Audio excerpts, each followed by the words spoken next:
done is we've got the barcode process, and every barcode is specifically for a person, and it's linked to an ID document or a passport or ASLA form, and through that process we link the person and we link communities. So four people to a package that we give of over 75 kilograms of food. So once we linked, there's a barcode and it's color coded. So every day there's a different color code. So we put in more measures to make sure there's less corruption. All right. Thank you so much, Mr. Pretorius. Thank you. But Tulas, as we move, you will see that there's a lot of guys that are still waiting, of course, to actually carry for the second time, the third time. It's still ongoing. Tumelo of people just waiting. And these guys, the way they benefit, as we understand, they get 20 rand for each and every delivery. And we were here from the early hours of this morning. I can certainly tell you that I see some of the wheelbarrows that are returning.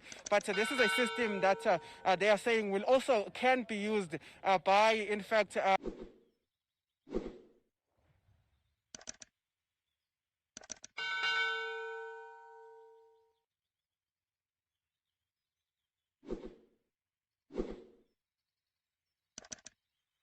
get 20 rand for each and every delivery. And we were here from the early hours of this morning. I can certainly tell you that.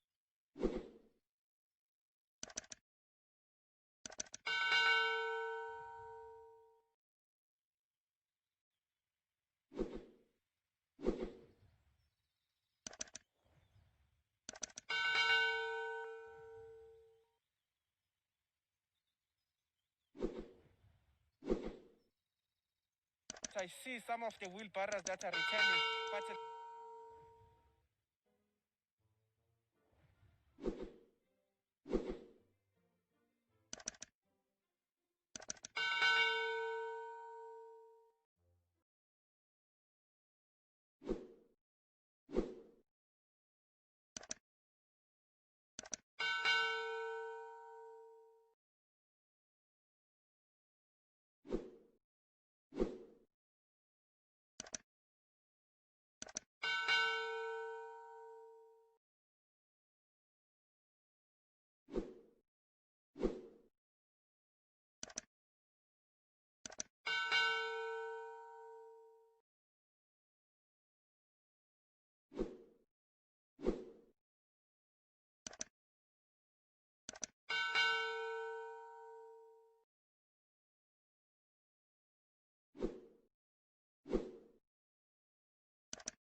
After several postponements, the government is now ready clarity on what's allowed during level 3 lockdown. We'll take that briefing live as soon as it gets underway.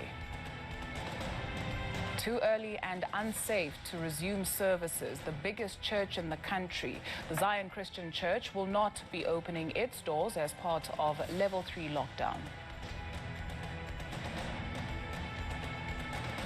And Dudumie's call it a day after the former SAA chairperson is declared a delinquent director for life.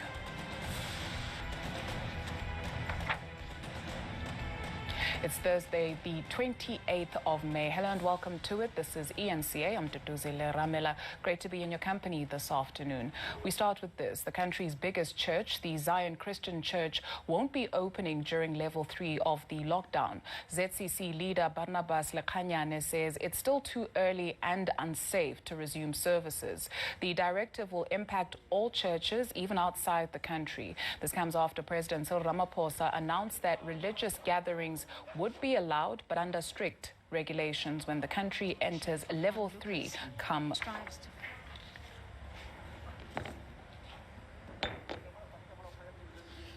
And more criticism over the opening of places of worship, this time from a health perspective.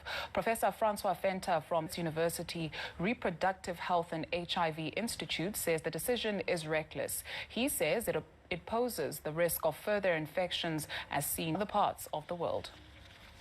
This issue around the churches, I think people need to be, I'm very scared for the congregants because churches have a major place of infection. And I think whoever is responsible for, at the level of the church, it's the priest or some sort of committee, needs to be thinking very hard about how to socially distance when they start going back to their worship place. That suggests to me that you don't support this latest decision about reopening congregations. It's not a good scientific decision. I think it's, I'm not a politician, so I can't put political or anthropological reasons. I understand that people need comfort in this very, very trying time. I just think it's a reckless decision at the moment to go back without some sort of guidance in terms of how to do that. Yeah. We've done pretty well in turning the curve and delaying the thing. But in places like South Korea, these mega churches were the site where the virus flared. And there's several outbreaks in the US and in Europe which have been directly linked to churches. So I just think that there should be a more sober way of dealing with this in terms of taking it forward. Without further delay, the National Coronavirus Command Council is this afternoon hosting a briefing to clarify some of the level 3 regulations that will come into effect on Monday. Let's take a look, listen.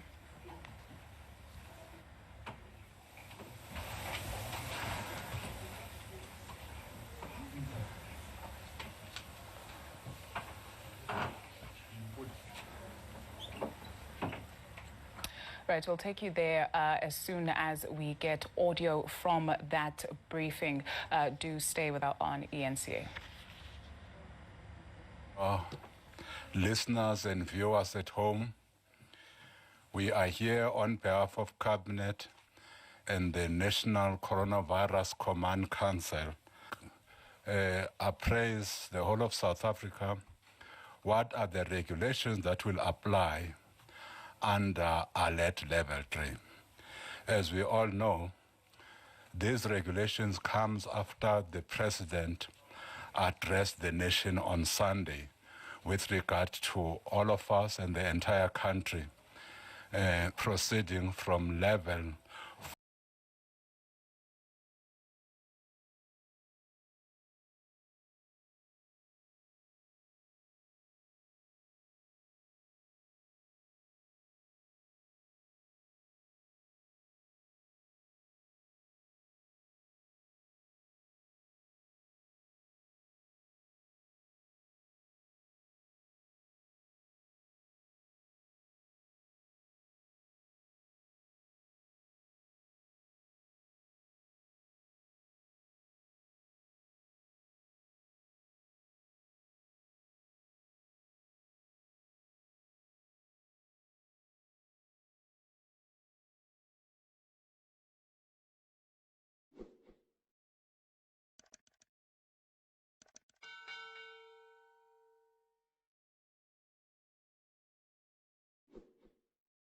members of the media, and compatriots.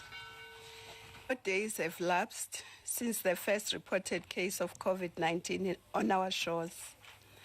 From that day onwards, led by the steady hand of the President, we have put in place measures to contain the spread of the virus and save lives and try and flatten. These measures have been coordinated by Cabinet with the advice and inputs of various command centers from the 3 spheres of government.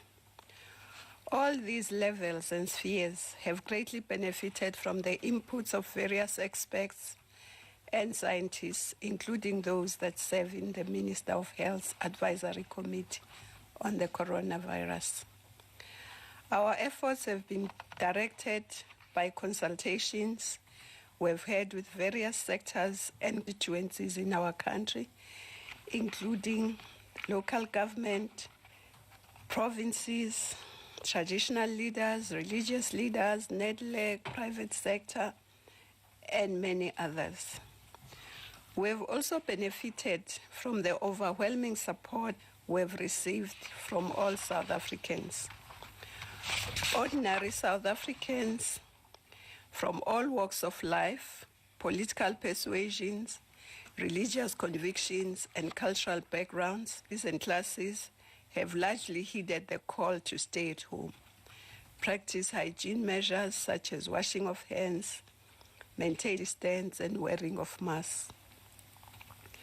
These simple but effective measures are the most important ammunition in our fight against COVID-19 in the absence of a cure or vaccine. We have also been encouraged by the recognition of solid activism by millions of South Africans who, through acts of kindness, have ensured that those who are less fortunate have food, they are cared for, and have access to masks and sanitizers. Indeed, we have confirmed ourselves as a great and resilient nation, enobuntu. The measures of a great nation is how it treats the weakest and not the strongest, as once said by Madiba. Thanks to our sacrifice and contribution, we've managed to flatten the curve. But unfortunately, our figures are still rising and the peak is still in the horizon. As we migrate the country into alert level 3, as announced by the President, with some hotspots, we must redouble our efforts so as to further contain and prevent deaths.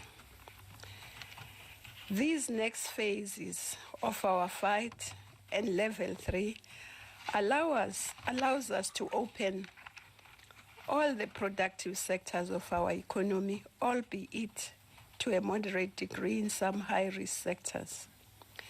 This risk level, thanks to the employ of the risk-adjusted strategy, allows us to maintain the delicate balancing act between, on one hand, on the other, the livelihoods of South Africans.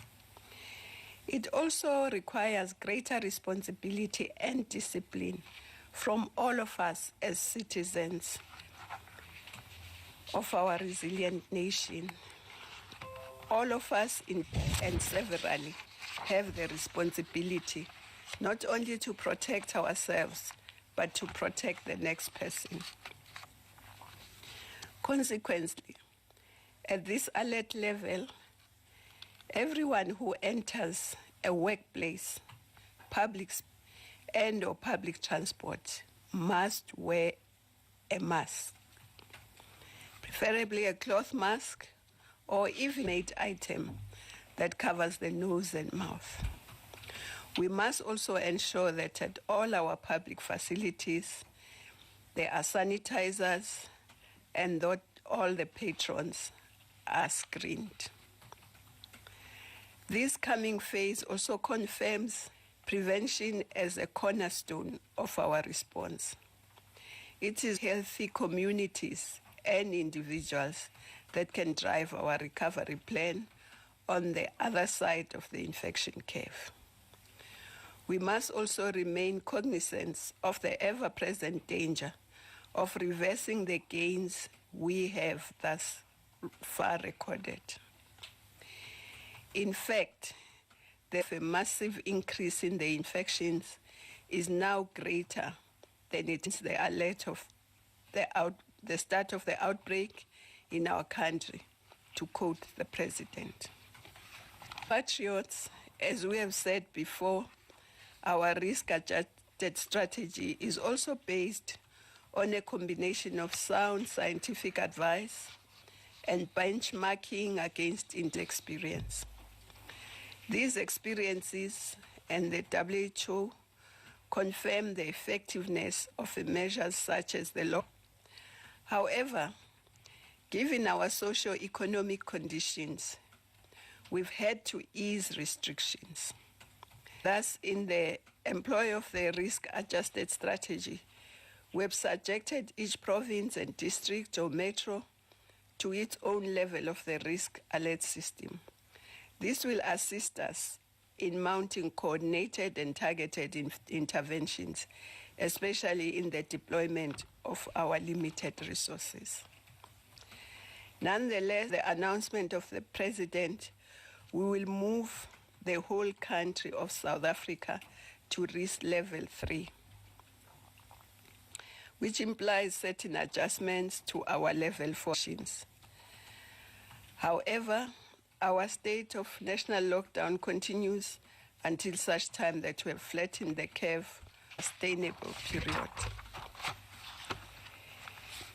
In this regard, our differentiated approach and risk levels will be directed by the advice we will receive from the Minister of Health and inputs from WHO, ministerial advisory experts, and various cabinet ministers.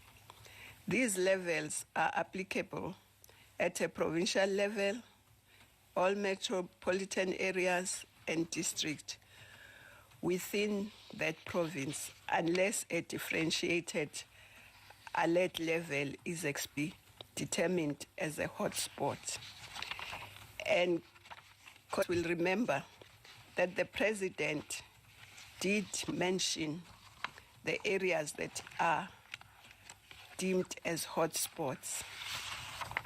So as we usher level 3, which will apply nationally from the 1st of June this year, the following areas are declared as hotspots: Tshwane, Johannesburg, Ekurhuleni, eThekwini, Nelson Mandela, Buffalo City, Cape Town, West Coast Overberg, Cape Winelands District, Chris Hani District in the Eastern Cape, Ilembe District in KwaZulu-Natal. And what that means is that the Minister of Health may advise more stringent measures in some parts in those areas, depending on the spread of the virus. So far, we've only identified potential spots, and we are doing all we can to change the fortunes of those areas. In the event that our collective efforts bear little or no fruit, such an area will require added efforts, subjecting it to higher level restrictions, including the limitation of movements within and to and fro hotspots. In the areas that are not hotspots, we will allow movement within the district and localities, permit movement to work, to buy, obtain goods and services, for medical attention, for exercise. The limitation on movements across provinces and now between metropolitans and districts and hotspots may be prohibited, except for persons traveling for the purpose of starting work, moving to a new residence, or caring for an immediate family, and also attending as it has been before, or going for work or business that is allowed under level 3. Given that schools will open in a phased approach, there will also be between provinces and districts for pupils, students and teachers. As we know, some of them live at the border of provinces and they have to commute pretty much every day. As said by the President, we will lift the curfew and allow more time for exercise, walking and cycling. However, this is permitted as long as this is not done in organized groups. In this regard, health protocols and social distancing must be strictly observed, including wearing of masks. Public training, fit and recreational facilities remain closed except those conducting non-contact sport matches without spectators. The Minister of Arts and Culture and Sports will elaborate on this. Workplace gathering purposes will be permitted under strict conditions and in the observation of health, hygiene, and social distancing protocols. Employers must ensure the 1.5 meter distance is maintained amongst employees. We will have to limit the number of people in the workplace so that we minimize the chances of infection, or take other measures to ensure that social distancing is observed. In minimizing the chances of infection on the consumption places for food, entertainment and will remain closed.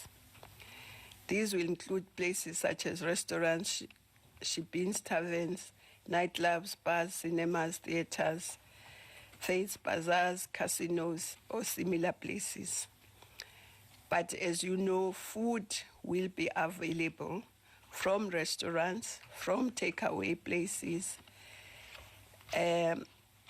only for collection or delivery, but not for sit down. As will hotels, lodges, and basically all accommodation facilities will remain closed, except tourists who may have been locked down and are still in those places, or for quarantine and isolation. But also, since we have opened the economy for people who are traveling for business and work. And the Minister of Tourism will elaborate. With regards to funerals at level 3, we'll continue to limit the interprovincial travel for the purpose of attending funerals.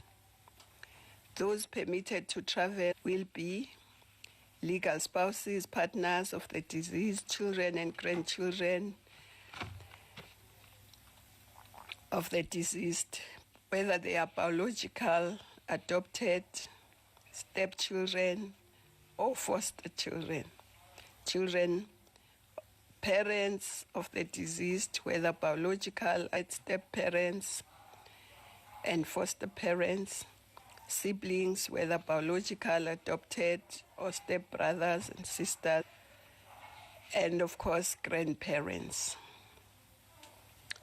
The virus has challenged our ways as a society and our various cultures.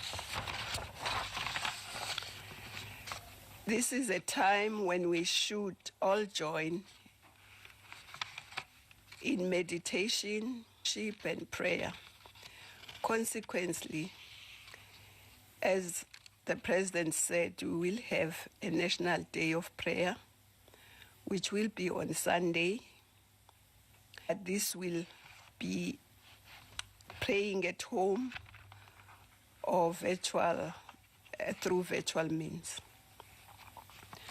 We have also widely consulted with religious sectors led by our president and are now in a position to categorize religious counseling as an essential service.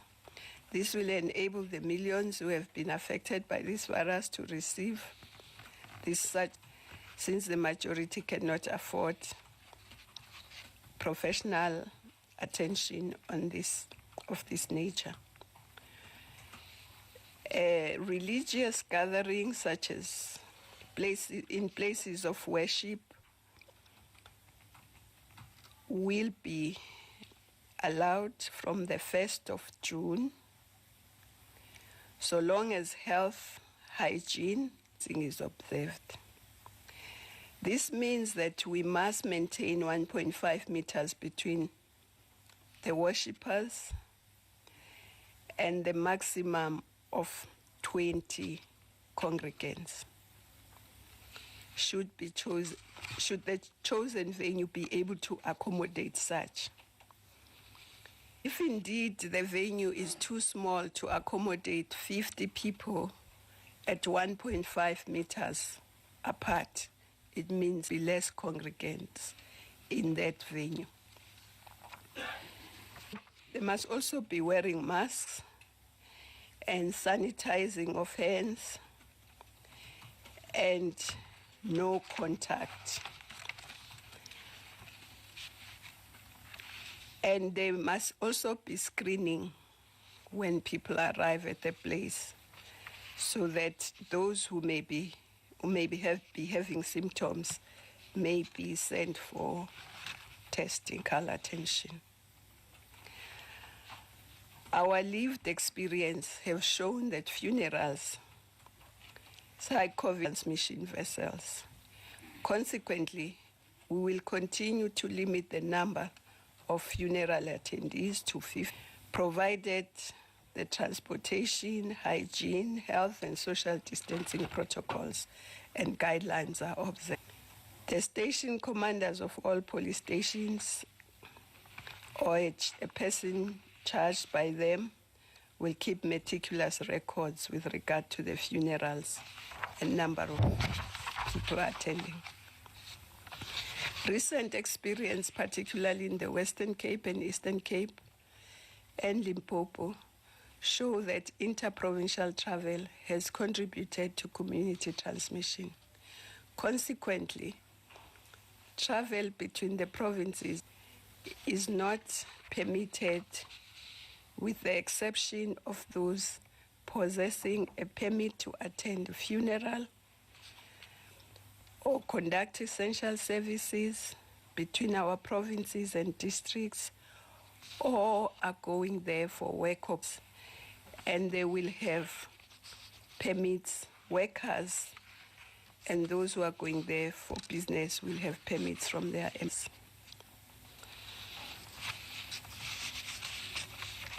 The big challenge about interprovincial travel is really the fact that the economic hubs, the majority of the people, are also, on the whole, the ones that have more infections. And so it's important that when people come to these places for work, they don't then commute every weekend province, because they may be transmitting or taking the virus. As we know, the virus doesn't move, it's moved by people. So that is the reason why we have to still limit internal travel. Our international ports of entry remain closed except for those days by the Minister of Home Affairs to undertake the transportation of fuel and cargo for humanitarian operations, repatriation, or evacuations of for medical emergencies, movements for international organizations deemed important but also South Africans still coming back home and foreigners. And also those who may be coming back to study as the schools open, or coming back to work, who work in South Africa but live in other neighboring countries. So the Minister of Home Affairs will indeed give directions in that area. In order to ensure smooth movement of employees and as a measure of careful and gradual opening of our economy, we will also permit a date that will be determined by the Minister of Transport,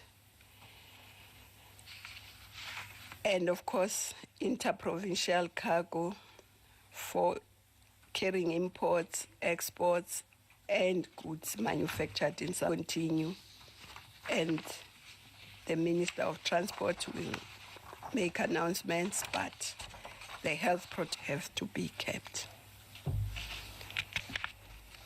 And amongst those returning to work are all public servants, with the exception of those who have to conduct work from home. And of course, as we announced right from level 5, that those who are 60 and above and those who have comorbidities are encouraged to stay at home and only go out if it's absolutely necessary. And preferably, if they have to work at home, because in those groups is much higher than in the lower groups. This provision also means that local government and will operate close to full operation. Consequently, council meetings can take place, but under strict health protocols and social distancing. And directions will be issued in this regard.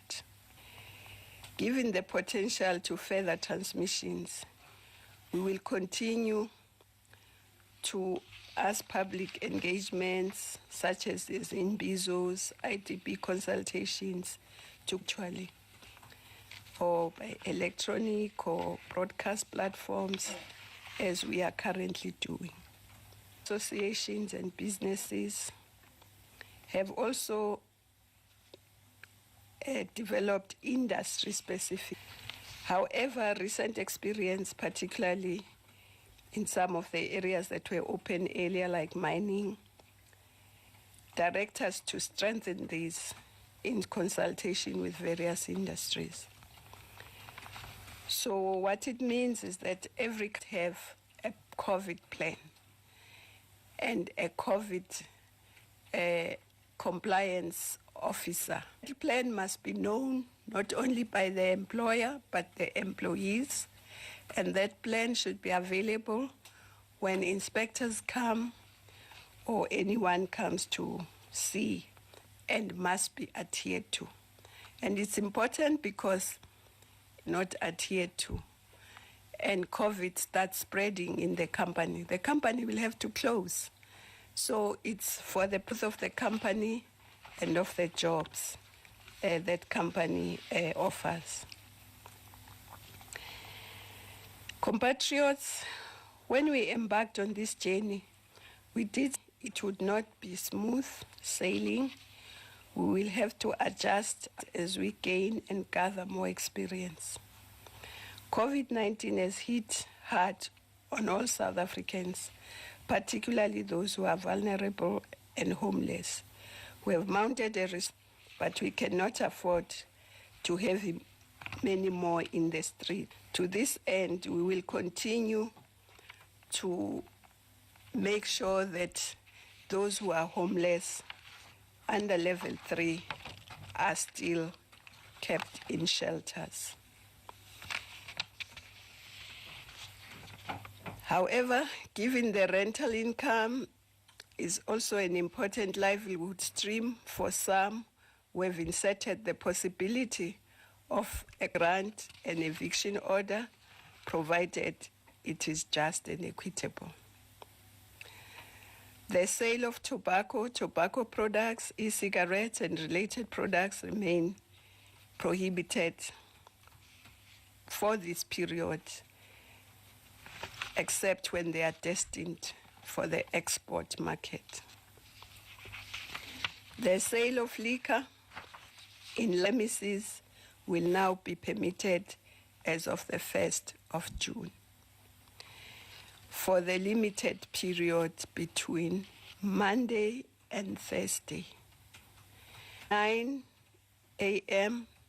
to 1700 hours. However, on-site consumption prohibited, and e-commerce sales will be permitted subject to the same on-site trade days and times. The Minister of Trade, Industry and Competition will elaborate in this regard. Suffice to say, no special or event liquor licenses will be issued for the duration of this period. Opening the economy, we must maintain a firm eye on our goal, the curve, minimizing the rates of infection and deaths. We must remain conscious of the ever-present danger that we can quickly reverse our gains if we act too hastily or irresponsibly. To this end, the operating sectors of our economy must pay attention to strict health, hygiene, and social distancing measures, as I have said. We must also secure the livelihoods of our citizens. The social and economic measures we have implemented have at times not fully reached the intended recipients. Through collaboration and concerted action, we will better target our interventions so that we see a brighter and a better South Africa beyond the virus. All the measures we have implemented are difficult. We must endure today so that we can secure the future country. Indeed, everything that government has done and is doing is to make sure that the virus will not have a very devastating effect on our country. Post-COVID, people will be there to rebuild their lives and to rebuild South Africa. I thank you.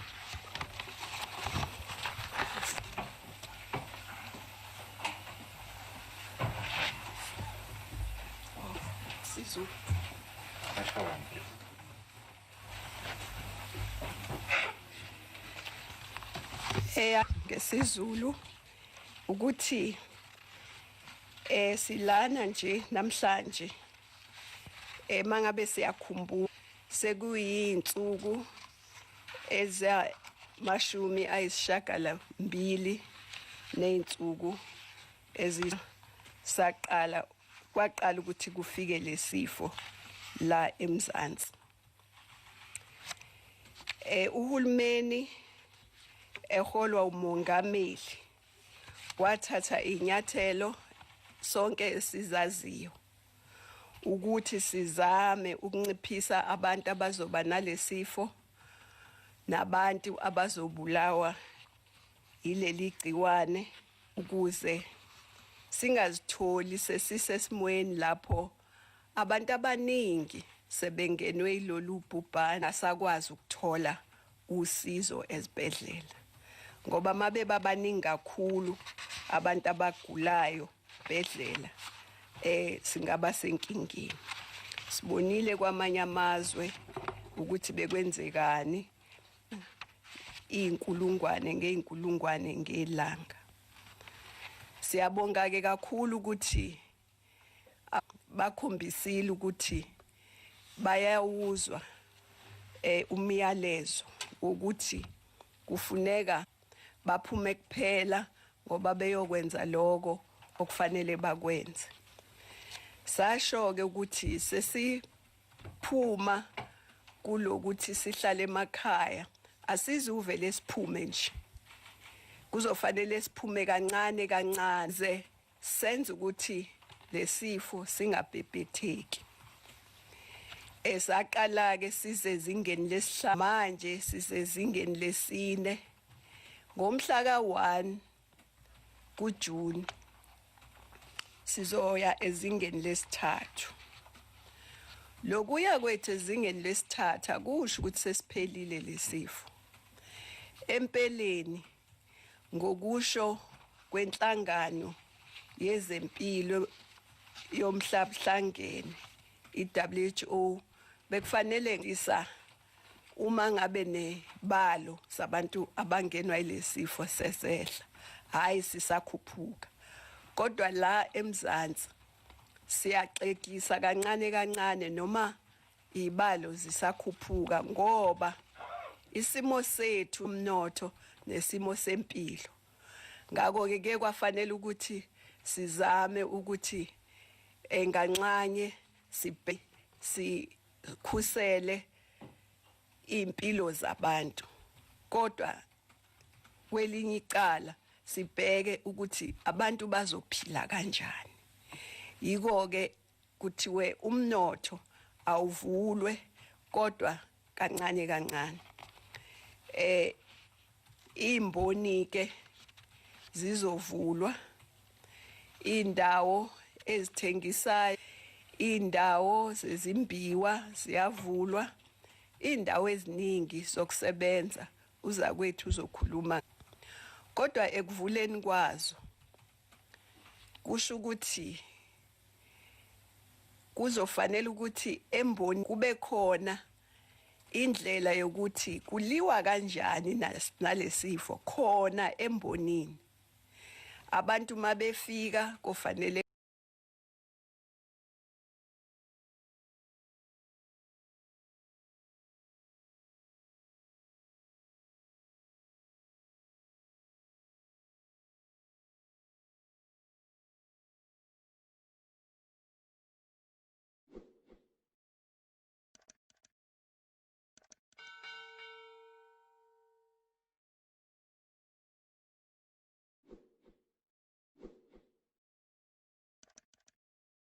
izinto zokuvikela ifonyo nezinye izinto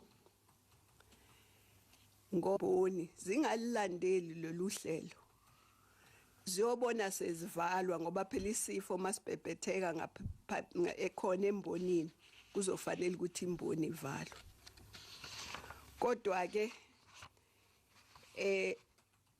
kukhona indawo ezibizwa ukuthi ama-hotspot, kusho ukuthi indawo la lesifo sibhebhetheka khona kakhulu. Zona ke sizolulekwa ungqongqoshe wezempilo uziphe ezinye izinto, imiphe eminye imiqathango ezofakwa khona ukuthi njwe lesifo. Izwe lonke lizongena esigabeni sesithathu, kodwa kulezo ndawo khona kuzoba khona ezinye izinto ungqongqoshe we-health wezempilo azositshela ukuthi khona kufanele zithi uqiniswa. Lezo ndawo ke lezo ndawo umongameli azimemezela. Mayilana ke nokuthi abantu bahamba kanjani.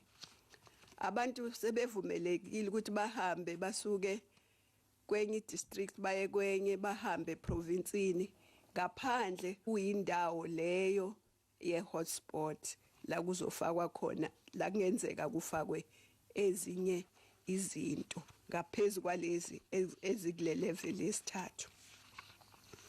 Abantu kusafanele ukuthi bazi ukuthi kusafanele bahlale ekhaya ngoba lesifo nana sakhuphuka.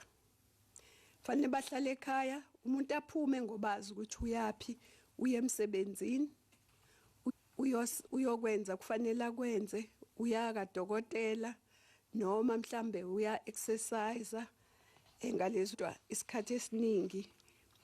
Ikakhulu laba abaneminyaka eyama-60 kuya phezulu nalaba abanezifo ezinye ngoba uma unezifo noma unesifo esinye usuthola iCovid ivama ukuthi yenze umonakalo. Abantu abaningi abashiyayeni basuke bethole lesifo beneminyaka ezingama-60 noma benezinye izifo. Okunye-ke imingcwabo isavunyelwe abantu abama-50 njengoba bekunjalo ilutho ngemingcwabo. Uma usuka kwenye iprovince uya kwenye kusafana lokho bekwenziwa uthole imvume njengoba kade kwenzeka. Okunye-ke nyelwe ukuthi esekuvunyelwe ukuthi uma uhamba ngomsebenzi noma ngebazi ukuya kwenye iprovince kodwa kufanele ube nemvume ephuma kumqashi ekhombisayo ukuthi uhamba ngomsebenzi noma uhamba ngebhizinisi. Thutha kusenjalo kufanele ukuthi mawuya kwezokuthutha ugqoke isifonyo noma uphuma nje endlini yakho kufanele ufake emlonyeni nekhala bawuphuma nje. Ungqongqoshe ke wezokuthutha uzobalula kabanzi. Kuzovulwa futhi idlalo ezithize ezingathintani la abantu bengathintani mabedlala lo mdlalo. Ungqongqoshe wezemidlalo nezamasiko naye uzobalula kakhulu ngalokho. Enye into esivulwa ebingavuliwe kuqala ukuthi abantu abafuna ukuya abafisa ukuya eindaweni zokukhonza noma ngabe amasonto noma ngabe mosque noma ngabe amasinagogue noma ngabe yini indawo yokukhonza sebevunyelwe ukuya. Kodwa kunemithetho ekufanele ilandelwe ngoba siyazi ukuthi indawo zamasonto zezinye indawo lapho lesifo sibhebhetheka kalula. Kuzoba khona ke ebalekile kufanele igcinwe. Oqala ukuthi abantu mabefika lapho kufanele babheke ukuthi abanazo yini impawu zalesifo. Uma umuntu enezimpawu zalesifo dokotela noma yo testa. Kuzofanele bageze izandla mabefika esontweni. Kuzofuneka ukuthi baqaqane 1.5 meters njengoba kushiwo. Bangathintani, ngabe khona isikhathi la kuthintana khona.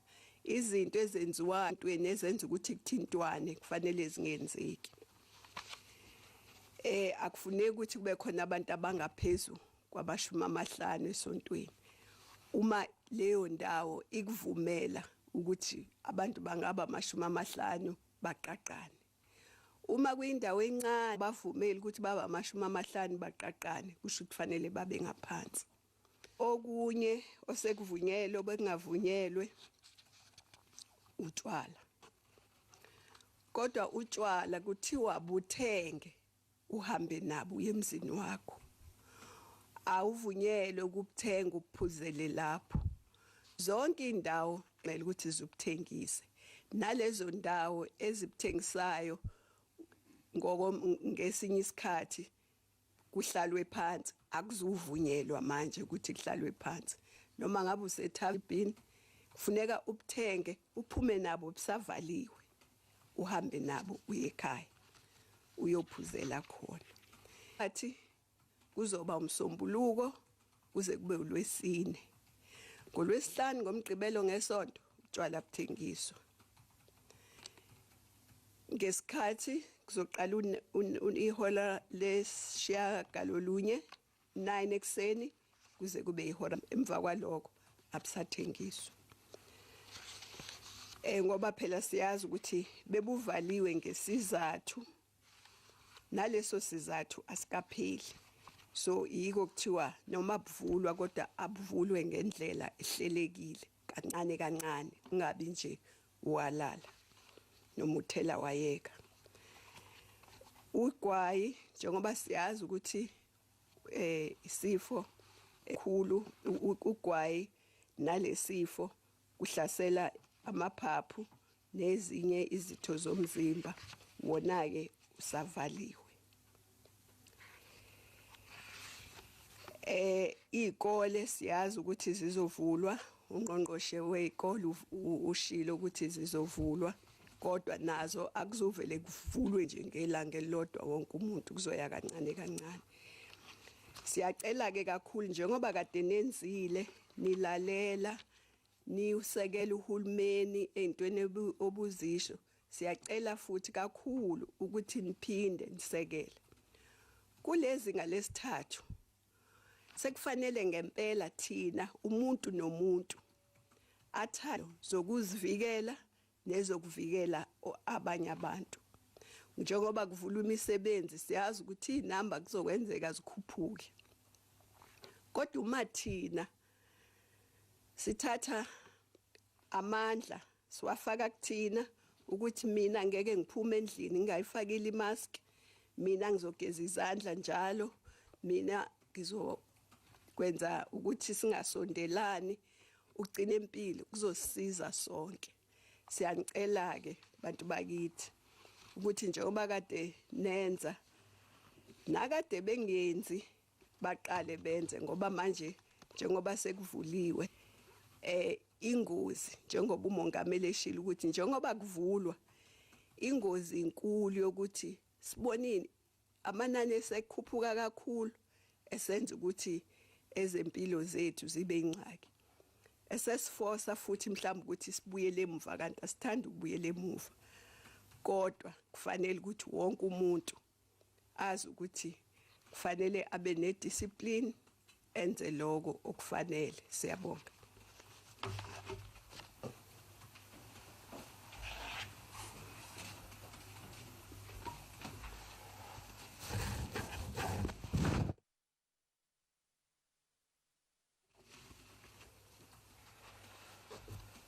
Asibonge kakhulu kungqongqoshe uMinister uDlamini-Zuma. Ngizathatha leli thuba manje ngqongqoshe Ebrahim Patel uthi naye azothi qhaphu njengoba sesivula ke manje izimboni sekabekile ungqongqoshe uDlamini-Zuma ukuthi niphi imininingwane uzawudinga ukuthi yena ilandelwe. Kodwa ngizawuqela ke through the Minister of Trade and Industry to come before us and indicate what are these areas that industry as they open need to adhere to. Minister Ebrahim Patel.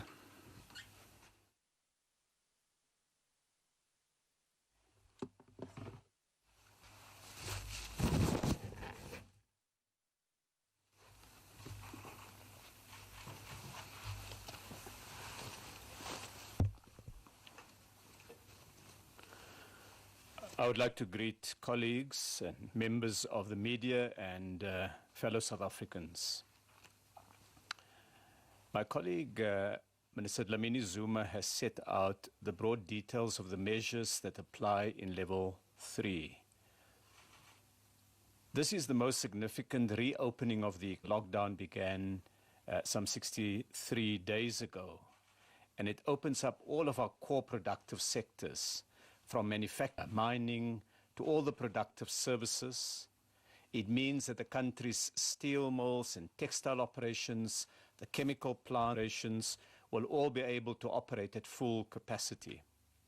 The electronics and furniture and other sectors will all be able to, both for the South African market and for export to the rest of the world.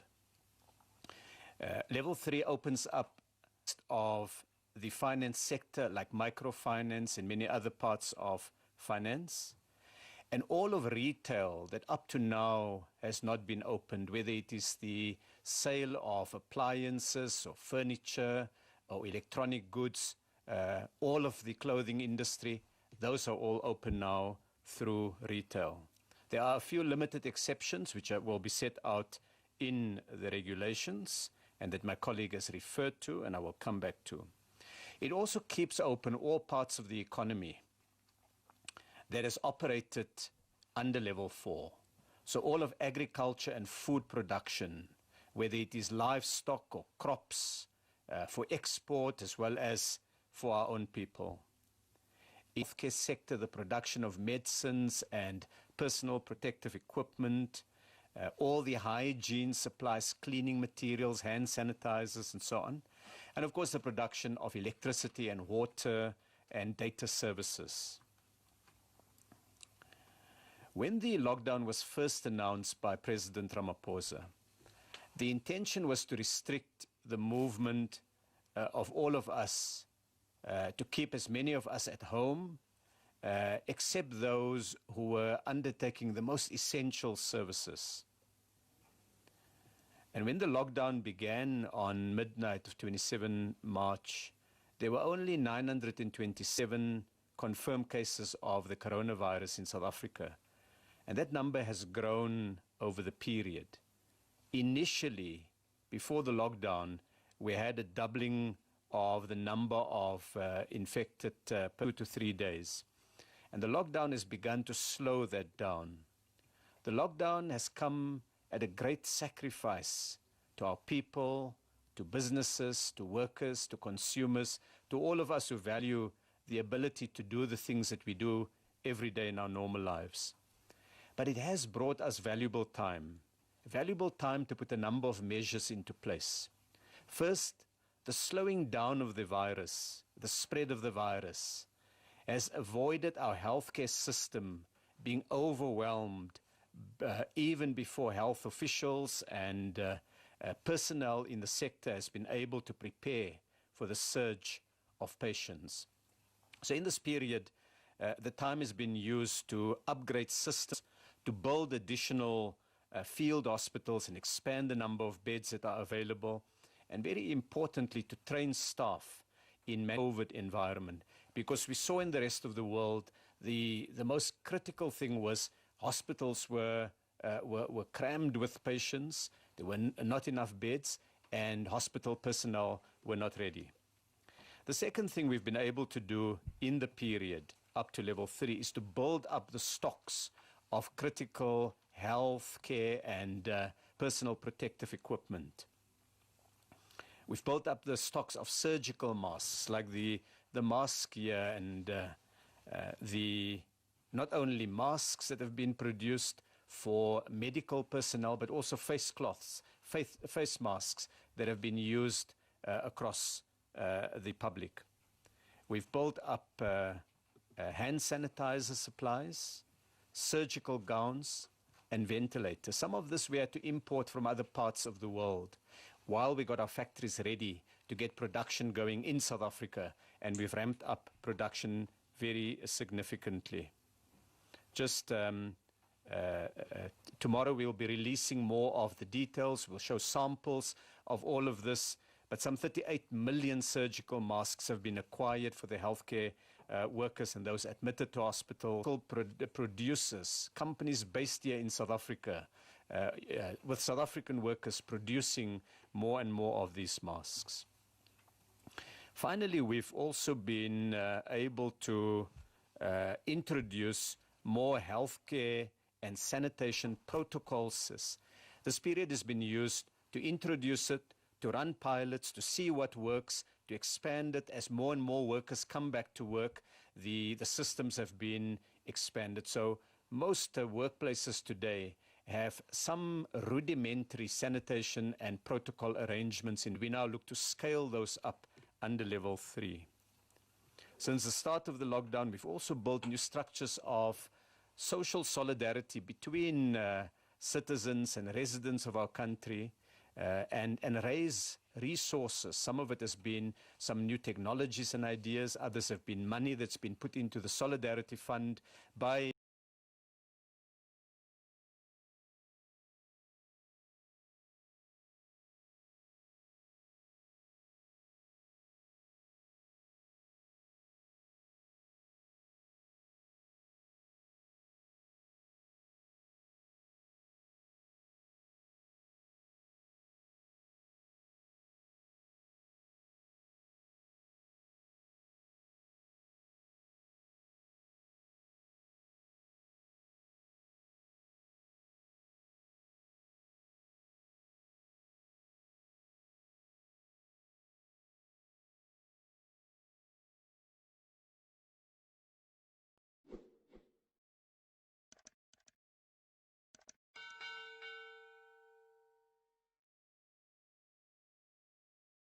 economy. It causes significant and serious damage to the economy.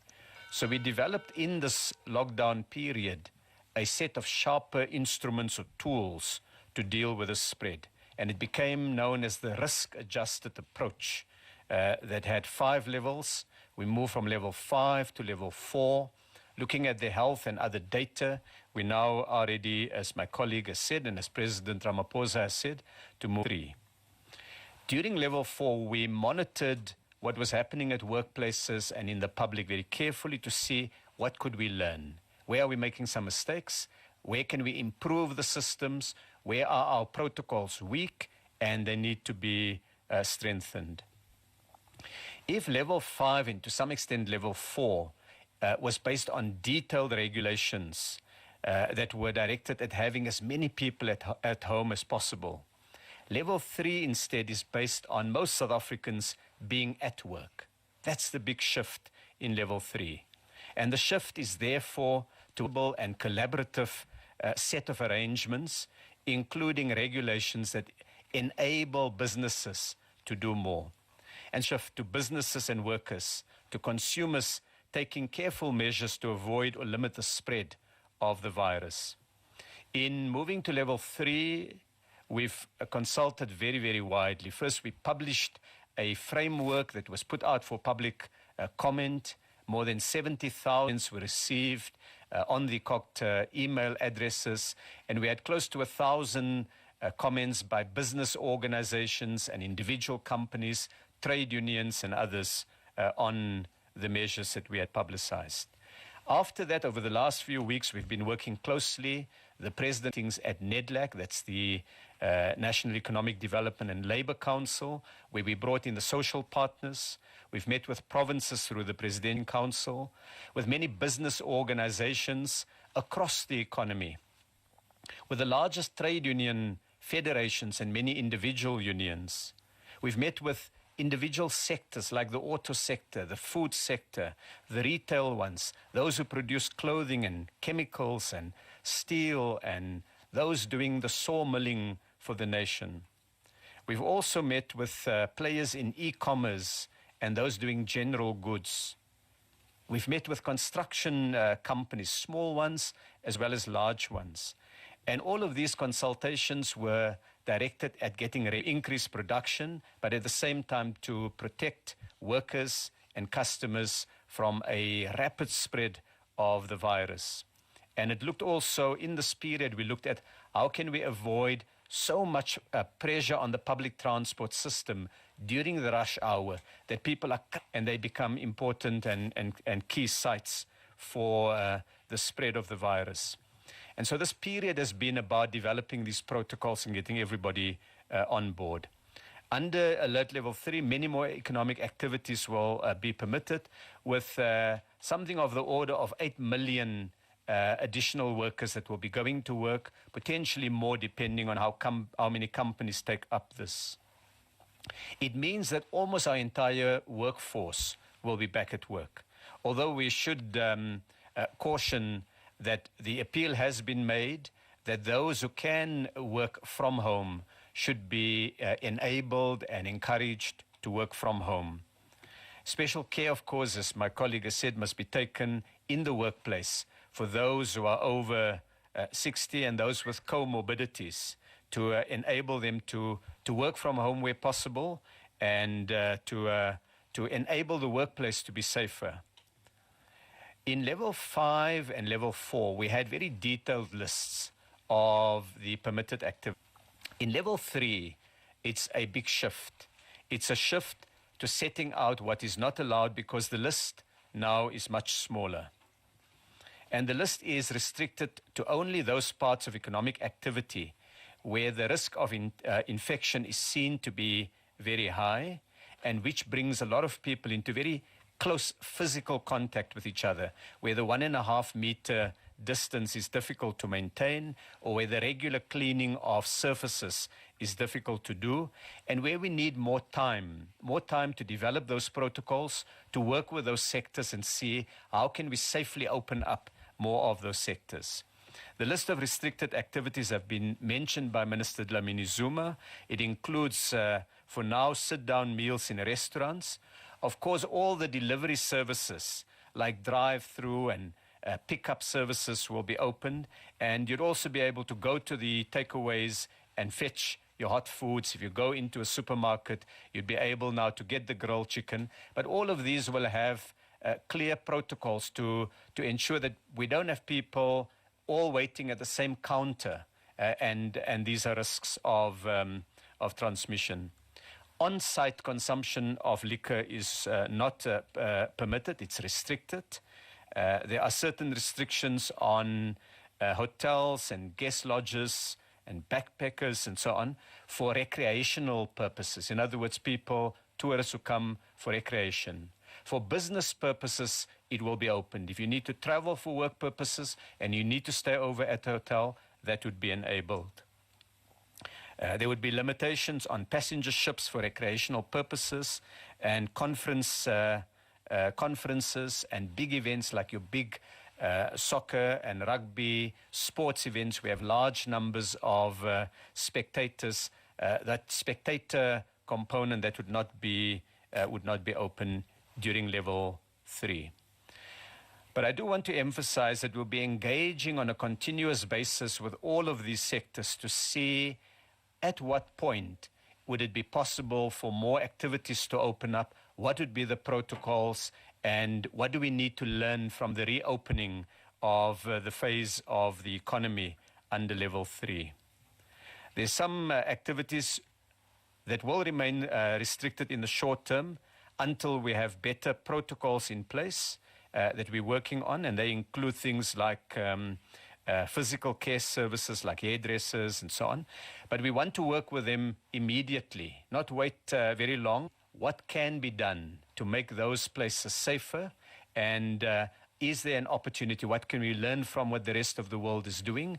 And how can we ensure that those places in due course can also open up? During level 5 and requested the Companies and Intellectual Property Commission, it's known popularly as the CIPC, to use its Biz portal to offer a service to businesses who wanted to register their companies during the period of the lockdown. So those would be for companies that believe they were essential services or permitted services. This helped us quite a bit. It was proof that the senior management of the company had looked at the regulations and believed the regulations. It helped government to see how many workers were in the economy already doing work, and it gave us a good sense of the size of the essential service business, food, hygiene, and so on, that was opened. As we'll now in level 3 be having many opening with many more companies covered by this, the registration portal will no longer be operated from Sunday midnight when, in fact, the regulations itself will deal with the relevant issues. On alcohol, members of the media will know that the sale of alcohol has been a contentious issue with some debate publicly on the matter. They had concerns that we had communicated at the time about the impact of alcohol-related injuries and illnesses in clogging up our trauma units and healthcare systems. We had concerns about the impact on transmission, particularly in public areas, when the alcohol have a reduction in inhibitions. We were concerned about the challenge of maintaining the focus on staying at home when there were additional reasons why people traveled out of their homes. And for all those reasons, alcohol was not permitted in level 5 and level 4. Following careful consideration about what we sought to achieve with level 3 and extensive consultation also with the industry, we are able to announce in the regulations the detail that the President had spoken of when he addressed the nation. Met with supermarkets and bottle stores, with the people who produce the different types of alcohol, with taverns and other places that sell alcohol on their premises for consumption on their premises. And many of the players recognized that government's concerns were real and that we needed to ensure that any reopening is managed very carefully. Of course, some of them would have liked a wider reopening, but in the course of the discussion, I think we built a deep understanding that this needs to be done in phases. So in level 3, it opens alcohol sale only for off-site consumption. And all sale of alcohol would be limited to Mondays to Thursdays from 9 a.m. to 5 p.m. It will cover both those places with what are called consumption licenses. In other words, a license where you can consume alcohol on premises, as well as those who have licenses only to sell for consumption off premises. They're covered by the regulations. But all of them, all of those types of businesses are required to ensure that alcohol is only consumed off premises. So to be consumed essentially at home. The industry as the liquor industry, that it will take a number of steps to address the risks of transmission at the shops, at the various places, and it includes the delivery of personal protective equipment like masks and so on to taverns and other places. We'll issue a separate public statement containing the commitments that the industry has made. The alcohol producing industry has agreed to produce some industrial alcohol for hand sanitizers and disinfectant purposes, so that we don't run short of those now that consumption or alcohol for human consumption has been reopened. As we open the workplace environment to greater activity, the focus shift, as Minister Dlamini-Zuma has said, to what businesses need to do. In this period, it was about the regulations keeping as many people off the street and at their homes. Now more of the focus is what can be done in the workplace and by shops and others. So we've used the last few weeks to talk to industry. We've met with many of them, with trade unions and with business organizations, and we've met with food and consumer companies, with the car producers and the people who make the car parts, the construction industry, textiles and furniture and metal and electric cables, all of them. And in this, we've now developed some draft frameworks or compacts, which the regulations refer to. And these will be made public by the sectors in the next few days in the run-up to the 1st of June when workplaces open. For example, in the framework agreements, we cover things like personal protective equipment, social distancing, workplace hygiene, how to ensure that every worker is screened every day when they come to work and when they leave. We've looked here at how to stagger working hours, what can be done, what consultation would be necessary with unions, so that not everybody rush to the taxi at the same time in the morning or to the train at the same time in the evening. The agreements are comprehensive. They create a framework for ensuring a safer workplace environment.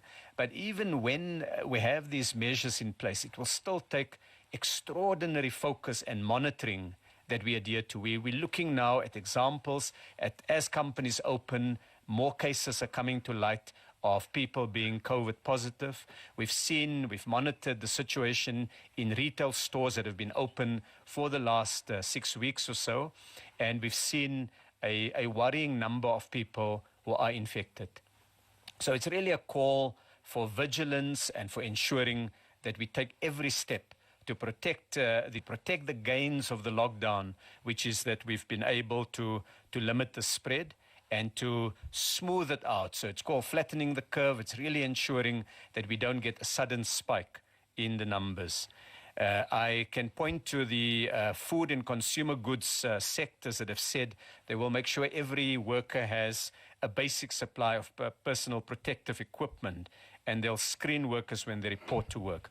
The automotive industry, for example, have said that they will make laptops and cell phones available to those who can work from home. And when workers return, everybody is taken through a training program, and we bed down the details of that in the agreement. In the company, they've agreed that workers will be trained on how to wear and remove all the personal protective equipment. They'll make facilities available for hand washing, and where transport is provided, they'll be working with the taxi industry and using their own facilities to reduce the numbers at any given point.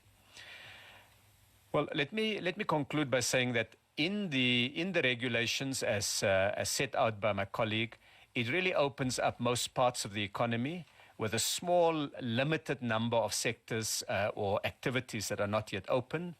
But we must now begin to shift to rebuilding the economy. The impact of the pandemic has been severe on the economy. It's been harsh, it's been painful, and it's been damaging, both in South Africa and across the world. And as we open businesses again, we must use all of our own efforts in government, as consumers, as workers, to support locals, including small enterprises, to promote the Proudly South African campaign. Because when jobs are created here in local manufacturers, they send a positive economic momentum right through the economy. They create livelihoods and they provide more resources in the society. Economists call this the multiplier effect. And by what we buy, by looking for the label, by supporting the local producer, by backing the small supplier, we can do so much more. And in a recent engagement we had with the big retailers, they too agreed that as a retail sector, they will promote the manufacture of local products. They'll support localization of supply and what they call import substitution as key planks to support economic revival and growth. And they too recognize the importance of growing the small business sector and employment creation. So as I conclude, it's to say that we've used this time now also to put protocols in place and have a range of sector compacts in different industries that will enable more workers to benefit from the health arrangements that have been put in place. We've learned from some of the lessons of what has been done in the last number of weeks, and we've refined the approach to ensure that there's greater collaboration, greater flexibility, and greater working together in the period ahead. Trade unions will play a very important role, shop stewards and workplace representatives, in making sure that the message of being safe in the workplace is constantly reinforced, and we look to a period of deep partnership on the shop floor between managers and workers, and with government backing and to keep our workplaces as safe as is possible. Thank you very much.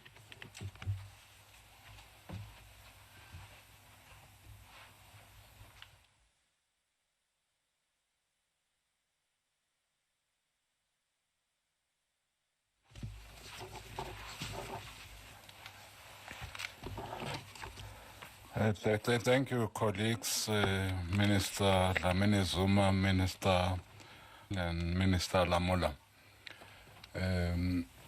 We brought Minister Lamula here because he's working quite close with the team that has crafted the regulations. So he says that he'll be ready to take questions. Minister, we have Mercedes Besant from SABC. That was quick. Okay, Mercedes Besant. No, I have not even opened for questions. Okay, Mercedes, let's hear you. Okay, I have two questions, one for Dr. Dlamini-Zuma and for Minister Patel. I just want some clarity on the issue of consumption, the sale of alcohol, not on site, but for home consumption. I need clarity on the taverns. I heard him saying they're still in talking to most of the liquor industry and so on. So the reason I'm asking this is that in areas where a bottle store is in town, that person might want to, if that person wants to buy a beer, the person will have to take a taxi paying 30 rands just to go to town.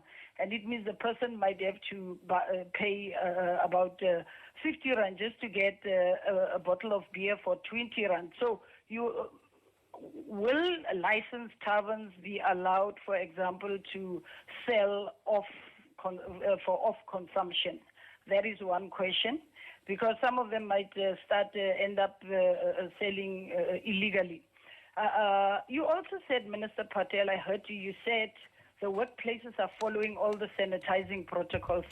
That is not. It's not true that everyone is following that.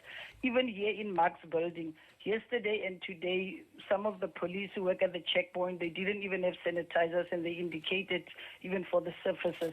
So they do not have it, and I had to end up giving my surface sanitizer. So the issue I want to point out of surface sanitizing is also very critical, because we end up getting problems when even at retail shops, when you ask maybe the cashier or so on, even just to sanitize the surfaces before they assist you. People, sometimes they just get lazy. They don't want to do that. And maybe one of the stressing points is that surfaces, it's not only your mask, it's not only social distancing, but when we're in the public places, surfaces, when a customer says, can you please sanitize before I put my goods, it should be done so. And maybe somebody shouldn't get angry. And then the second one is to Dr. The President that is the third one. No. That is the third one. Okay, no, it's fine. It's a comprehensive one. Dr. Dlamini-Zuma, the President said exercising can be done throughout the day. I would like to know, when does the day end? What Corona Command Council does the day end? And secondly, the President also said you exercise as long as you don't do it in groups. But I have seen cyclists here in Cape Town cycling in groups without even wearing a mask under level 4 lockdown. And even sometimes the police and the law enforcement, they see them, but nothing is being done. I saw about 10 of them on Sunday morning. So what should happen to those who break the regulations, such as cyclists, when other people who are not supposed to meet in groups are being told you are not, because then they will be harassed, by the police. This is just about the fairness also in the application of the enforcement rules. That it's not to say I'm saying you must not cycle in groups or whatever, but fairness when it comes to enforcing the Thank you. Thank you very much. We have another caller online. Hello, this is David McKenzie from CNN. I have a question for Dlamini-Zuma. Thanks for taking the time. We've been reporting on the sale of illicit cigarettes and found large-scale importation of banned cigarettes from Zimbabwe and other countries, and also cigarettes being sold at inflated prices on the street considerably across South Africa. What's the ban if cigarettes are still being smoked and no money is going to the state? Thank you, CNN. Next. Any other person? Okay, Noneva from your list. Yes, Minister. The first question is Alex Mitchley from News 24, and the question is directed to the Minister of Cooperative. It reads as follows: Minister, you have made the record of the decision to why the ban on tobacco sales was extended on level 4, but what scientific evidence was used to come up to the initial decision to lift the ban at level 4? Likewise, what informed the decision initially to lift the ban at level 3? Could you please give us detailed reasons behind these decisions? Can we be clear? The ban on what? Basically, the question is what informed the decision for the ban of cigarettes at level 4 and why it was lifted for level 4. Okay, let me read the question again. Okay, yeah, just read the question, because I think we're all confused now. Yeah. What scientific evidence was used to come to the initial decision to lift the ban at level 4? The initial decision. Okay. Likewise, what informed the initial decision to reinforce to lift the ban? Remember, there was the lift of the ban, then it was reinforced, and then it was banned again. So the question basically is what informed the decision to first lift it and to now not have it anymore?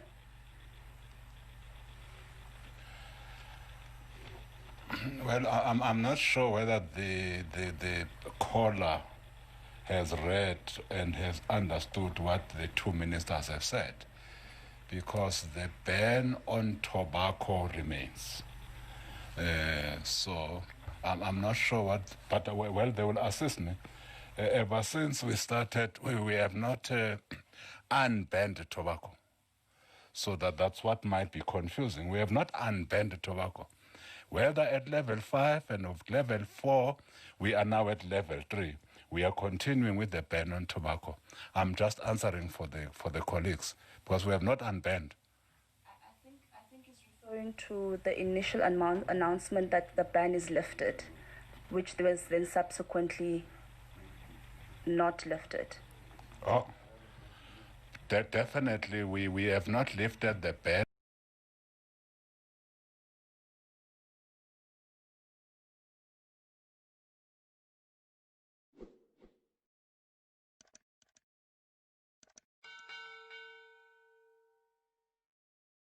Yes. We have another caller on the line. Yep. Caller, we are all ears.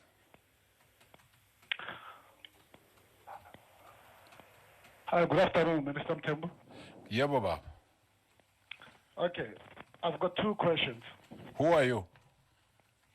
Maria Sanyani from Power 98.7.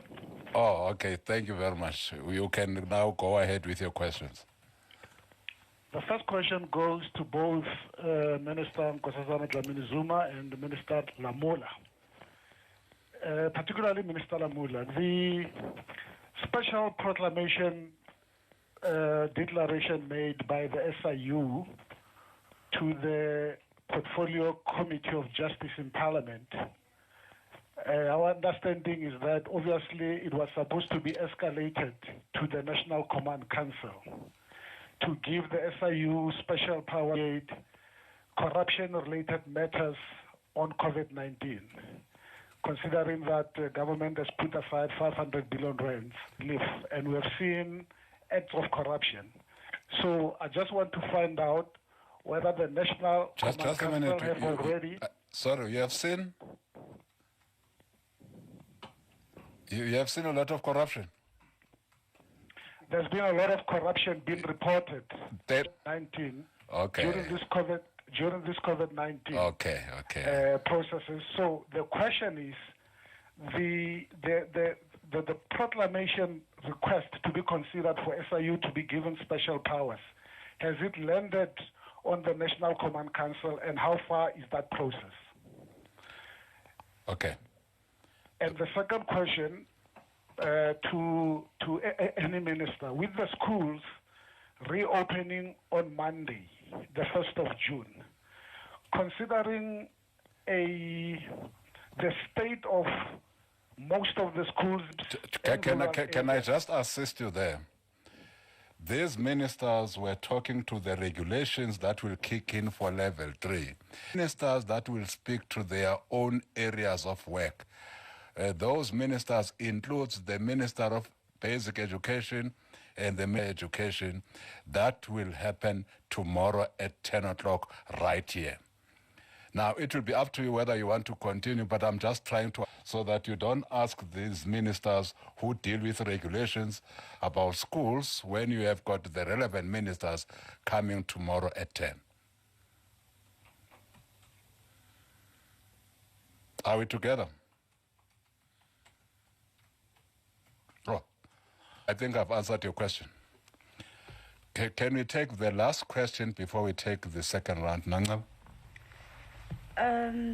Vikas Burger from Netwerk 24 is asking, will people be allowed on beaches for exercise, and will they be allowed to surf and play non-contact sports such as ice?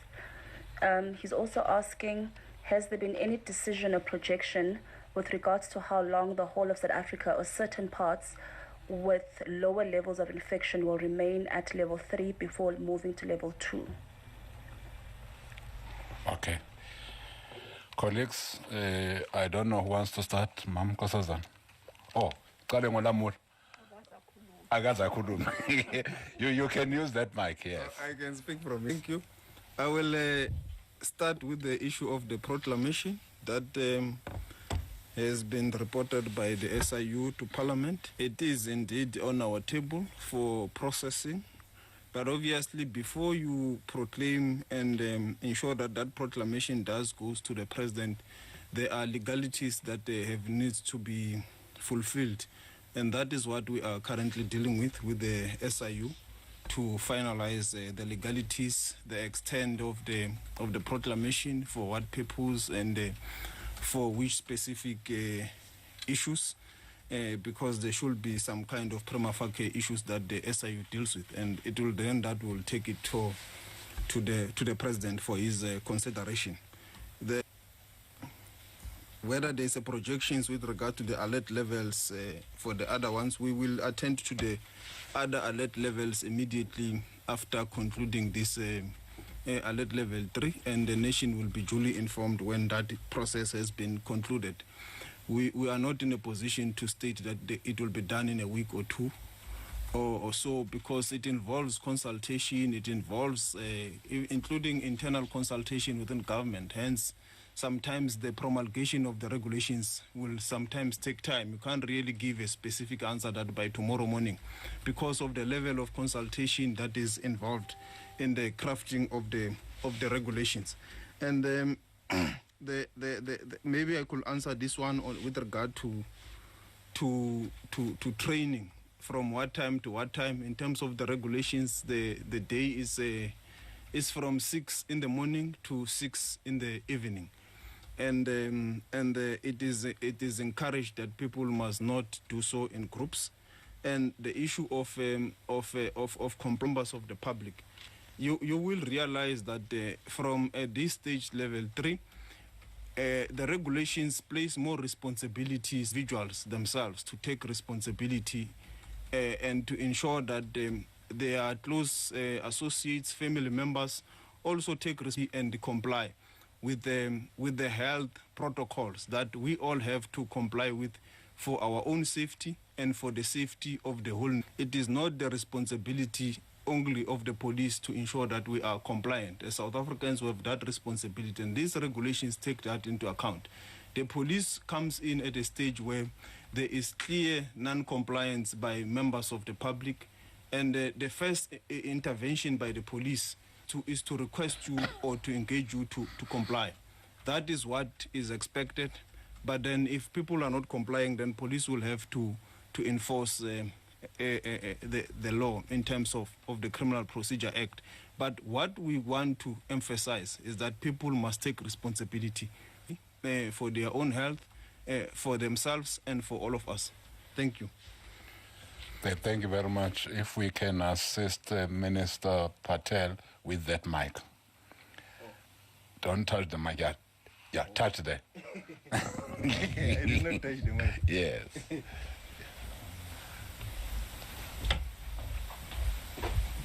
Thank you.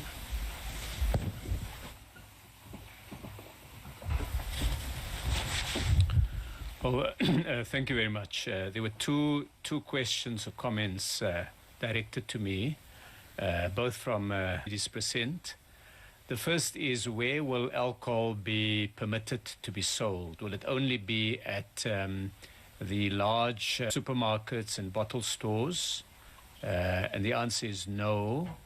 The regulations themselves would permit alcohol to be at any premise that carries a license, whether that license is for on-consumption or off-consumption.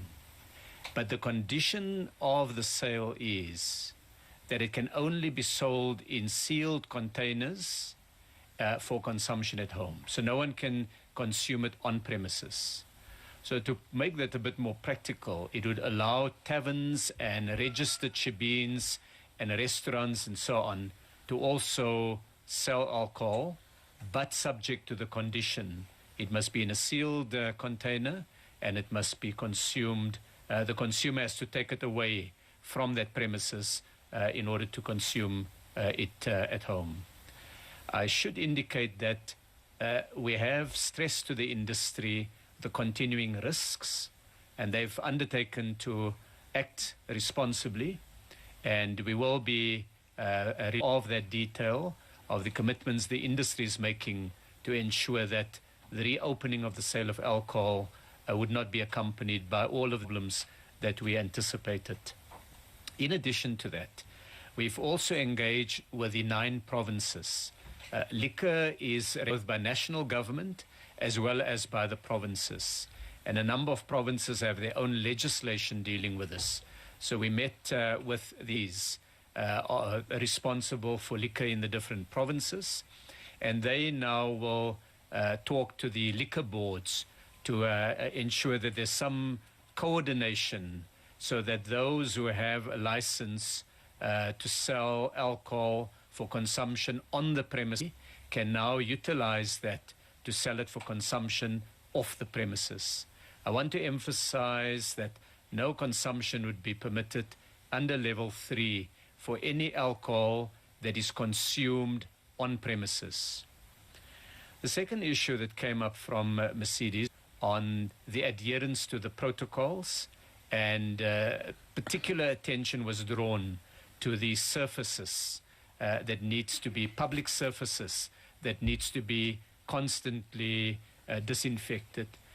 Members of the media and South Africans watching here today would see every time we use the microphone, then there is an official who comes and just quickly disinfects it.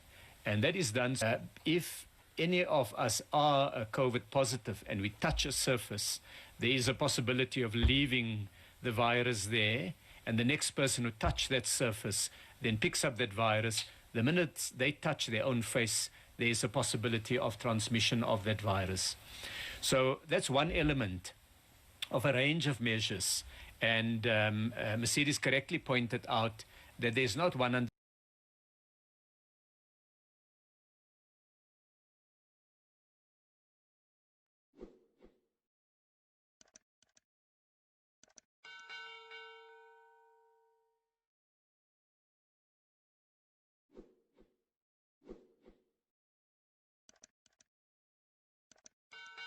risk that we must try to manage and keep the numbers as low as possible, try to use reasonable means to avoid the spread and the fast spread of the virus. So what are we doing about it? Well, there's 2 things we're doing.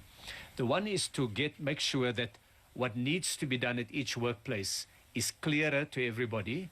So from government, we issue directions. The Minister of Employment and Labour has now issued a consolidated set of directions that indicates in every workplace what is required, the distance that one must be from a worker, the sanitation procedures that needs to be done. I issued a similar set of directions for all call centers, indicating that they must ensure that when workers clock in, any of the biometrics don't require a physical touch, or if it does, that it's made COVID safe, and that the workers would be required, that surfaces must be disinfected. In addition to our directions as government, we've also sat down with industry, and a number of sectors have now agreed to guidelines or compacts, agreements that would set out what is expected of every company in that sector. We'll be releasing details of that over the next few days. Many of them are in the process of being concluded. I read out a list earlier of sectors like textiles, the car making sector, retail that will be doing all. And then, as my colleague had indicated, every workplace must have a workplace plan indicating the measures, and that must be a written plan, so that at any point an inspector, a shop steward, anyone can come in and say, let's have a look at the workplace plan and how we can work together on that. But that's just, let's call it the intention. The practice depends on monitoring and compliance, making sure that if a company says it will do this, that it actually does that. So we have asked industry associations to play a stronger role with their members. Of course, there are government inspectors from different departments that will also be able to go to workplaces to check that the safety of workers and of the public are being looked after with the necessary measures. I have met with the leaders of all the major unions in the country over the last few days to get their support to get the tens of thousands of shop stewards at different workplaces, but also advising government where there are instances where in a particular workplace there is no adherence to the, and in addition to that, every workplace must have a COVID compliance officer. It's not just left vaguely. When an inspector comes in and says, who is the officer, that person is to come forward. When the a worker himself or herself working there says, but hang on, where is the sanitizer that the directions talk about? Then there is a named person, somebody known to everybody in the company to ensure that. We sat with industry to say, retrain all of your health and safety officers, to bargaining councils, retrain your inspectors, so that we have large numbers of people who can just reinforce this message at every level. And ultimately, the most important is that South Africans, citizens, residents, consumers, workers, insist that there has to be reasonable measures consistent with what government has published, that this is a system of greater collaboration. It's not going to be all down to regulations. We needed to rely on regulations in the early phases, level 5 and level 4, but we have to shift now to much more agreements, much more implement, and much more working together at the workplace. So when we see examples as the one that Mercedes have pointed to, please raise it with the management, ask to speak to the COVID compliance officer, point out the problem, and we are building a system. It's not going to be perfect. And every time there's cracks in the system, that's where the virus comes through and infects human beings and leads to the challenges and that we've seen in the country and elsewhere in the world. Thank you. Yeah, thank you, Minister. Minister Dlamini-Zuma. You can use that one. Yeah, it's fine.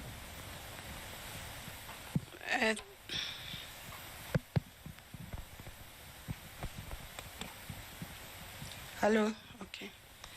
Thank you very much for the questions. I think most of them have been answered by my colleagues. Maybe I'll just add to one of the questions about whether there is projection of when we are going to level 2. I think we're just going to enter level 3 on the 1st of June. And depending on how the pandemic goes,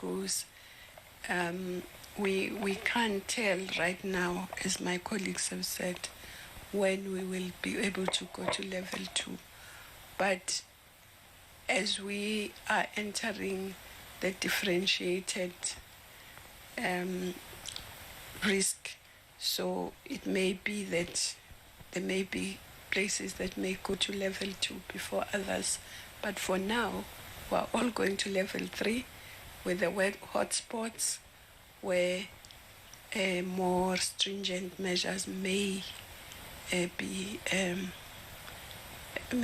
announced. So that one, and I think the minister also did talk about exercise.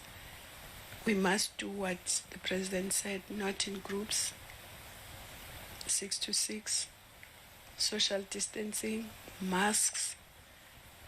And in fact, it's those things where people do not keep health protocols that fuel the spread of the virus. So it's important that we do so. About the cigarettes, I think it's important that where there is crime is attended to. Yeah. If you see crime, report it to the police, that the law takes its course. So if people are doing anything criminal about cigarettes, the law must take its course. The rest, I will not say much because this matter, as we speak, we were taken to court about cigarettes. So there is plenty of scientific evidence, and it will all be aired in court as the matter as we speak. I think the schools, the matter has been clarified that ministers are going to come and talk about their different departments and sectors. There's somebody who asked me also about higher education. The same is the answer, that the higher education will be, Minister of Higher Education will clarify what the plan is and answer all the questions. There's somebody who sent me an SMS about opening the churches, and I think it's important that nobody is forced to go to church, because the person here says we are sending people to the slaughterhouse by opening the churches. So nobody is forced to go to church. The government has just opened an option,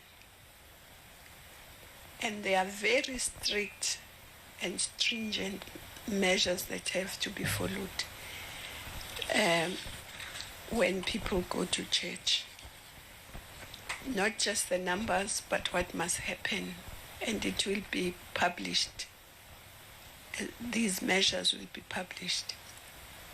But as we said, also people who are over 60 are encouraged not to go to church, just as they are encouraged to work at home if they can.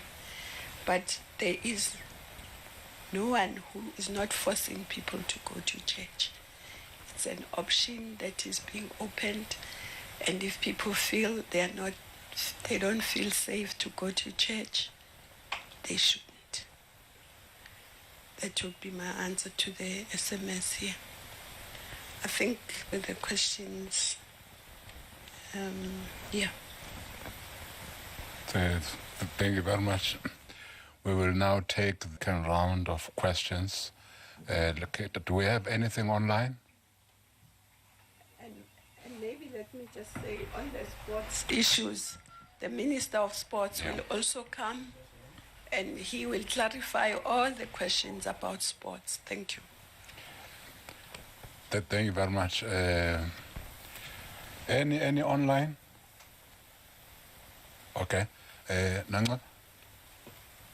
We have a question from Fadima from ITV Networks, and her question is, Ministers' shopping aisles are very close to each other in supermarkets. People come close to each other while passing and choosing groceries. Even packers are busy while people are passing from both directions, which puts them in a difficult situation, which makes social distancing quite difficult in these situations.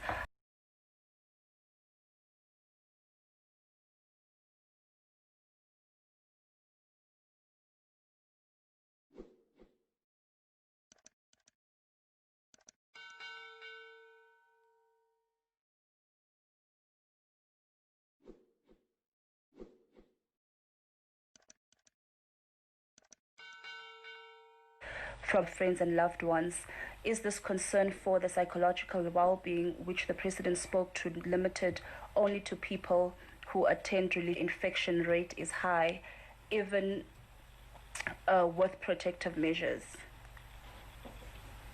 The next question, Wonga Sehai from Nkosazana FM, and he's asking, there have been suggestions for people who are 60 years and above from home. Has the NCC looked at situations wherein there are teachers who are above the age of 60 who would have to go back to school since schools are open? He's also asking, does the opening of churches also mean that traditional gatherings are allowed, since some people use traditional gatherings for spiritual guidance? Can I continue? No, well, how many do we have? Can you give us the last one? Okay. You seem to be having a bucket full there. Minister. There's a question from Anton from Pretoria News. He's asking, President Cyril Ramaphosa said in his announcement on Sunday that collection of food will be allowed, but there's no mention of the collection of food in the regulations. Does this mean that it is no longer allowed? And his last question is, are domestic workers allowed to go back to work? Thank you. Can you clarify collection of food? Yes. Or dissemination of food? Collection of food from restaurants. Oh. Yes. Okay.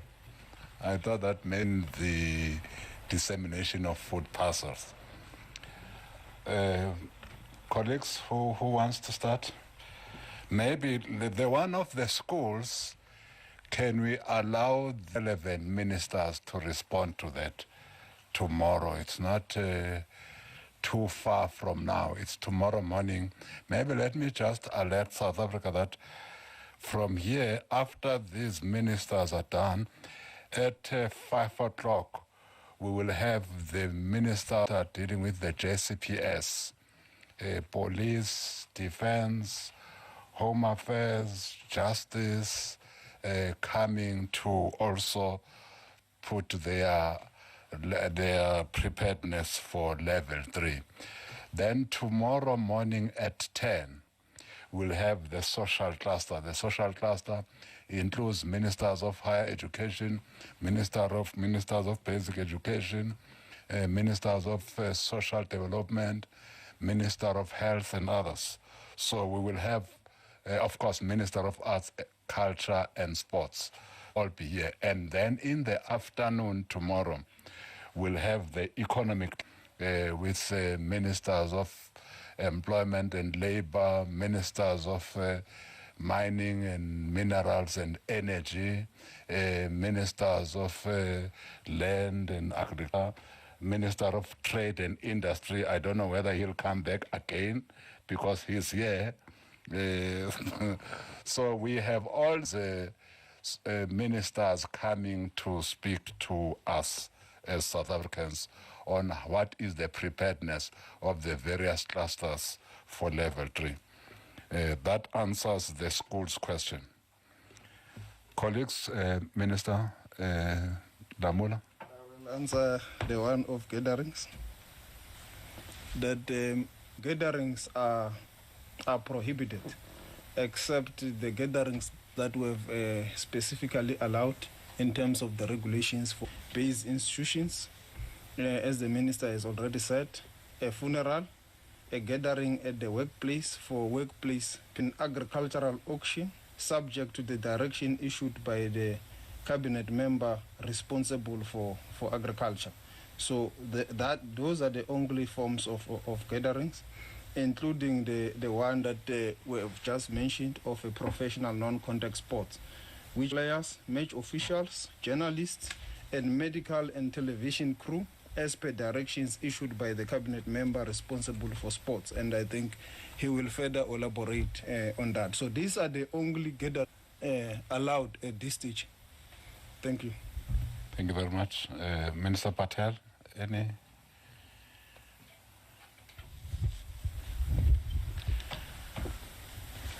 Thank you very much. The question that was posed about shopping hours and the impact on density of shopping, we're constantly looking at how to ensure that we have the shopping environment as safe as possible.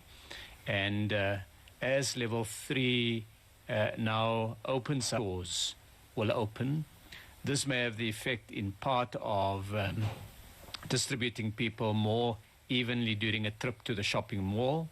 But there are risks as more goods are sold even in the traditional grocers, that we'd have more foot traffic, which is why in the earlier phases there were a more limited number of goods. But as the goods increase, there's no question that there will be more pressure. It's an area we've got a where we engage with the CEOs of retailers. So we'll be keeping an eye on this, and as and when adjustments are needed. This is the essence of the collaborative approach. It's that we're in this together. It's not government want to restrict someone. It's that we need to limit the spread of the virus.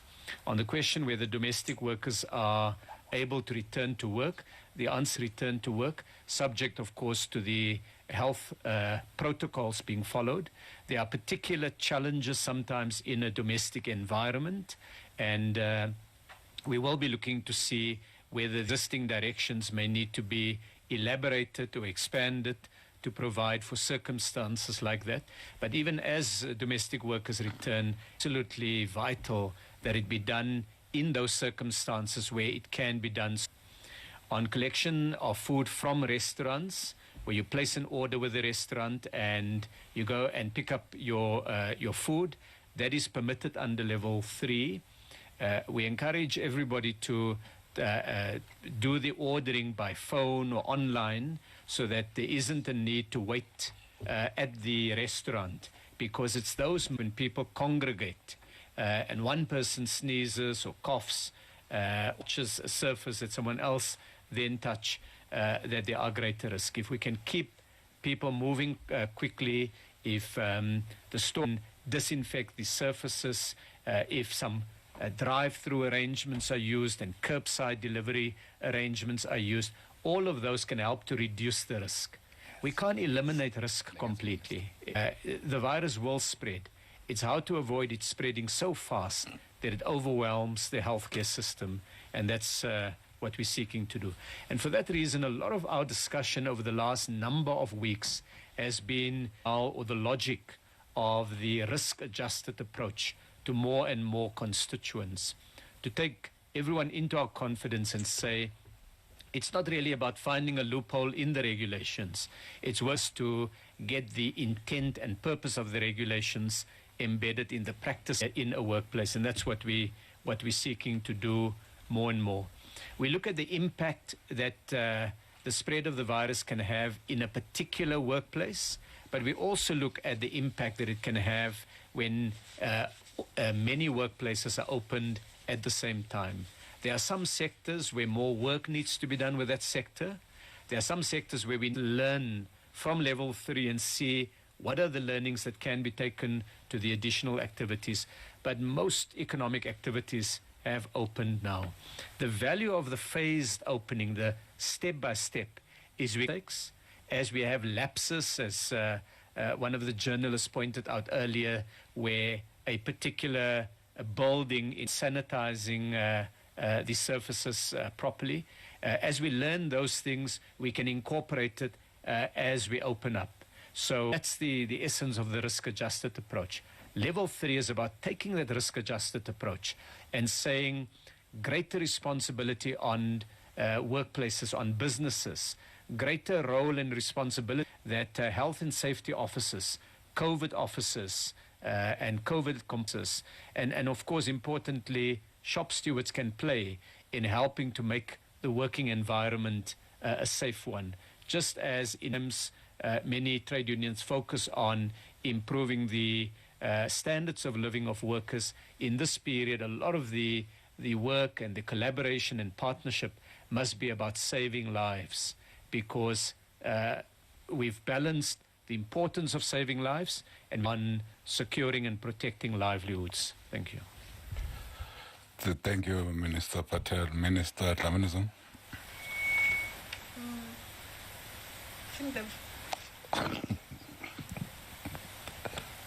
Hello. I think all the questions have been answered. Okay. Thank you. Thank you very much. If we still, sorry, my apologies. If there are still questions, I see that you would track full. Nangeba. Yeah. Oh, do we have somebody online? Yes, Minister, we have two callers. The first is from News 24 and Guillaume Hoko, ENCA. Alex. Good afternoon, Minister. I just want to clarify my question. Essentially, before the U-turn was made on the ban on cigarettes, the President announced that they would be lifting the ban on cigarettes. I'd like to know what science and evidence was used when the President that lift, despite the fact that there was a U-turn. And then the same goes for, it was still put into level 3 that cigarettes would be allowed.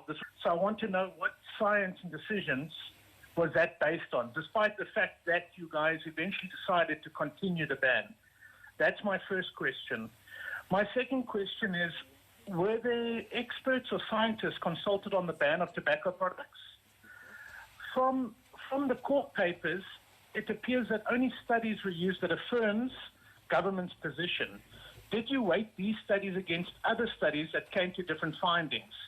A good example could even be the UCT study that found 90% of still smoking.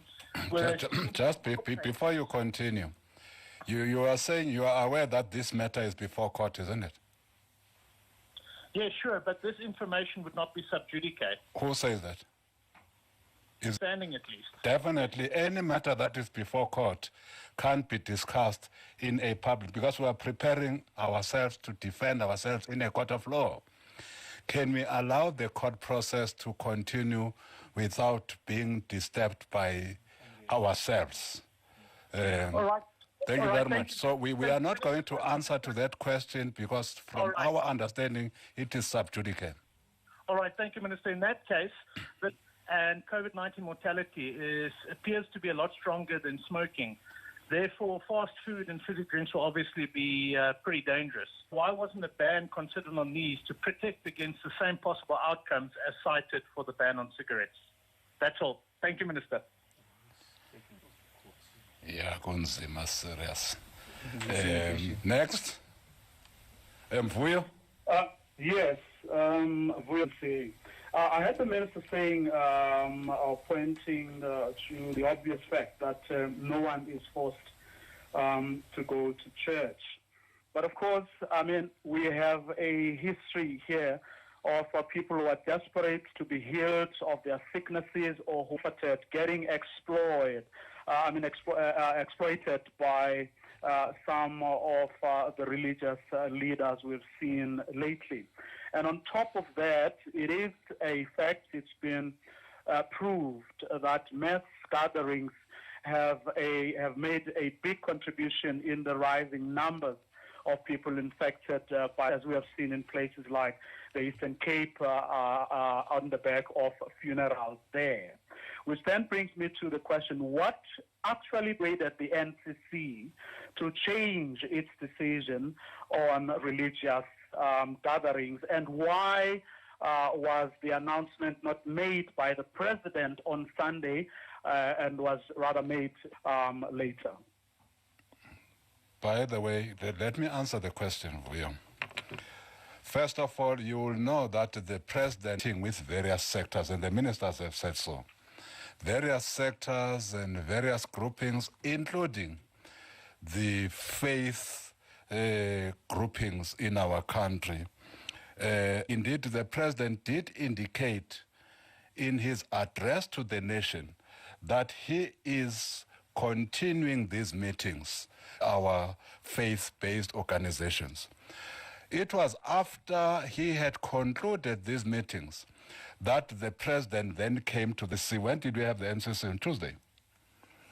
On Tuesday, where indeed the NCCC then took the decision based on the consultation that had been made that we should, on the strength of the evidence that and the discussions that had occurred between the president and faith-based organizations, that the churches, synagogues, and mosques should be opened.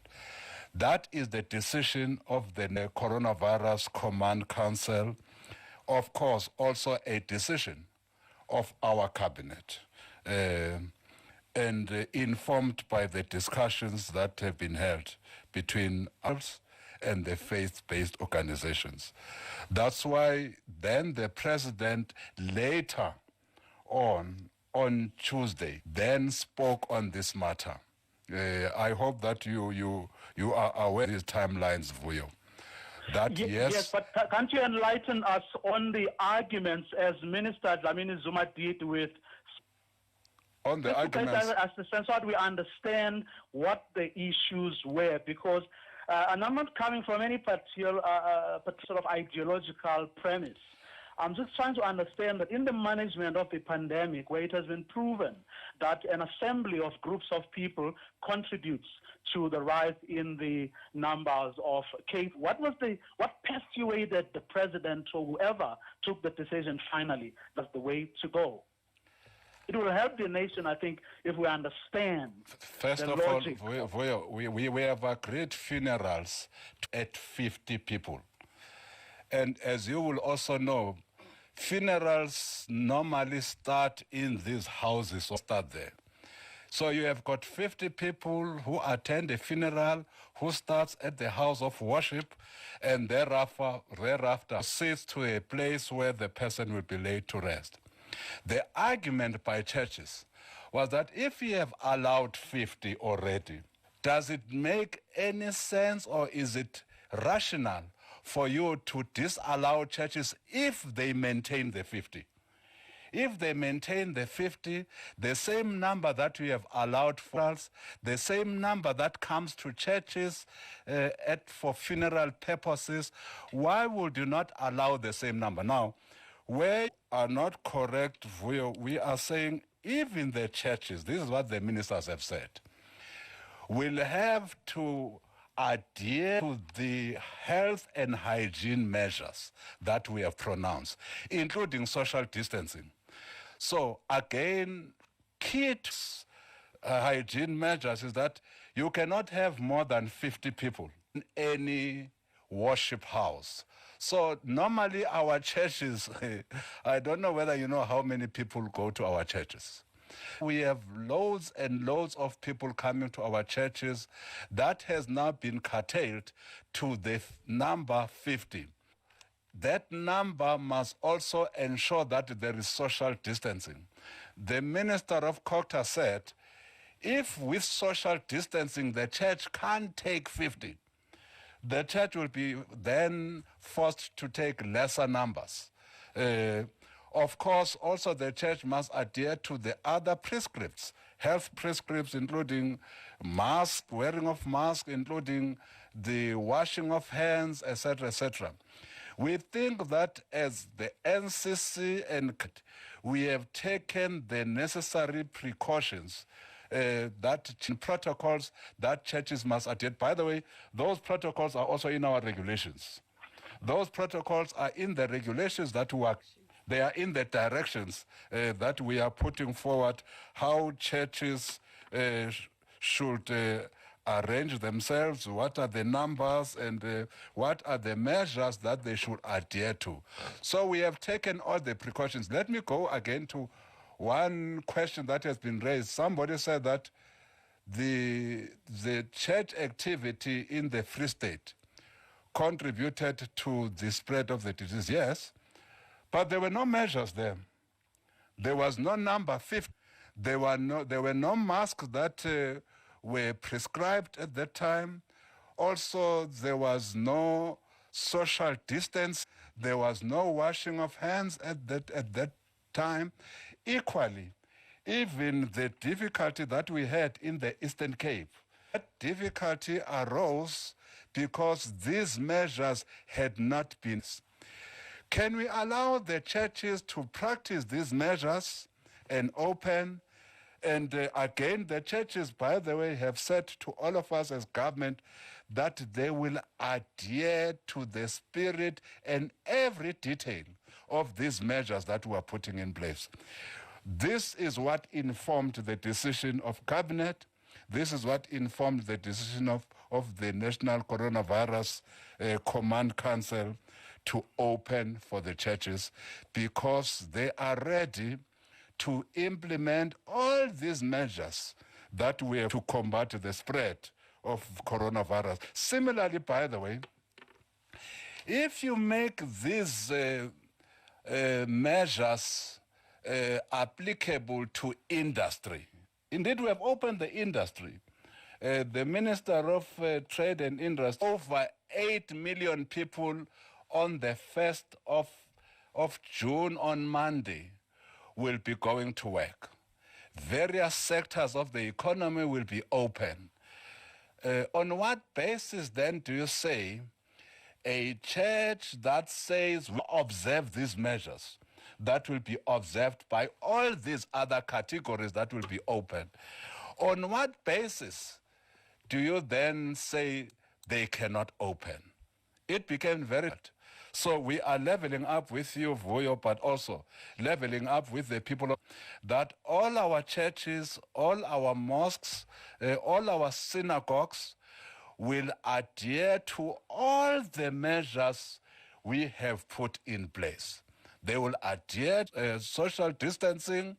They will adhere to the prescripts around health, including washing of hands.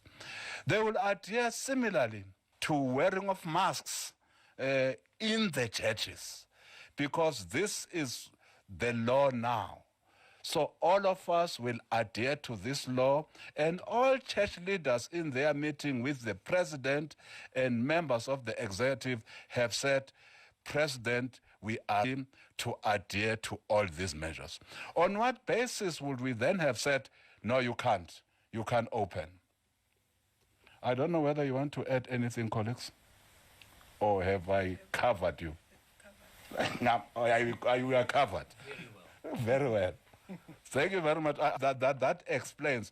In fact, by the way, the Minister of Trade and Industry has also said there are some sectors that we have not for now. But these sectors, if they come to us and say, by the way, will not be sectors that basically allow the spread of the disease. These are measures that we have put in place.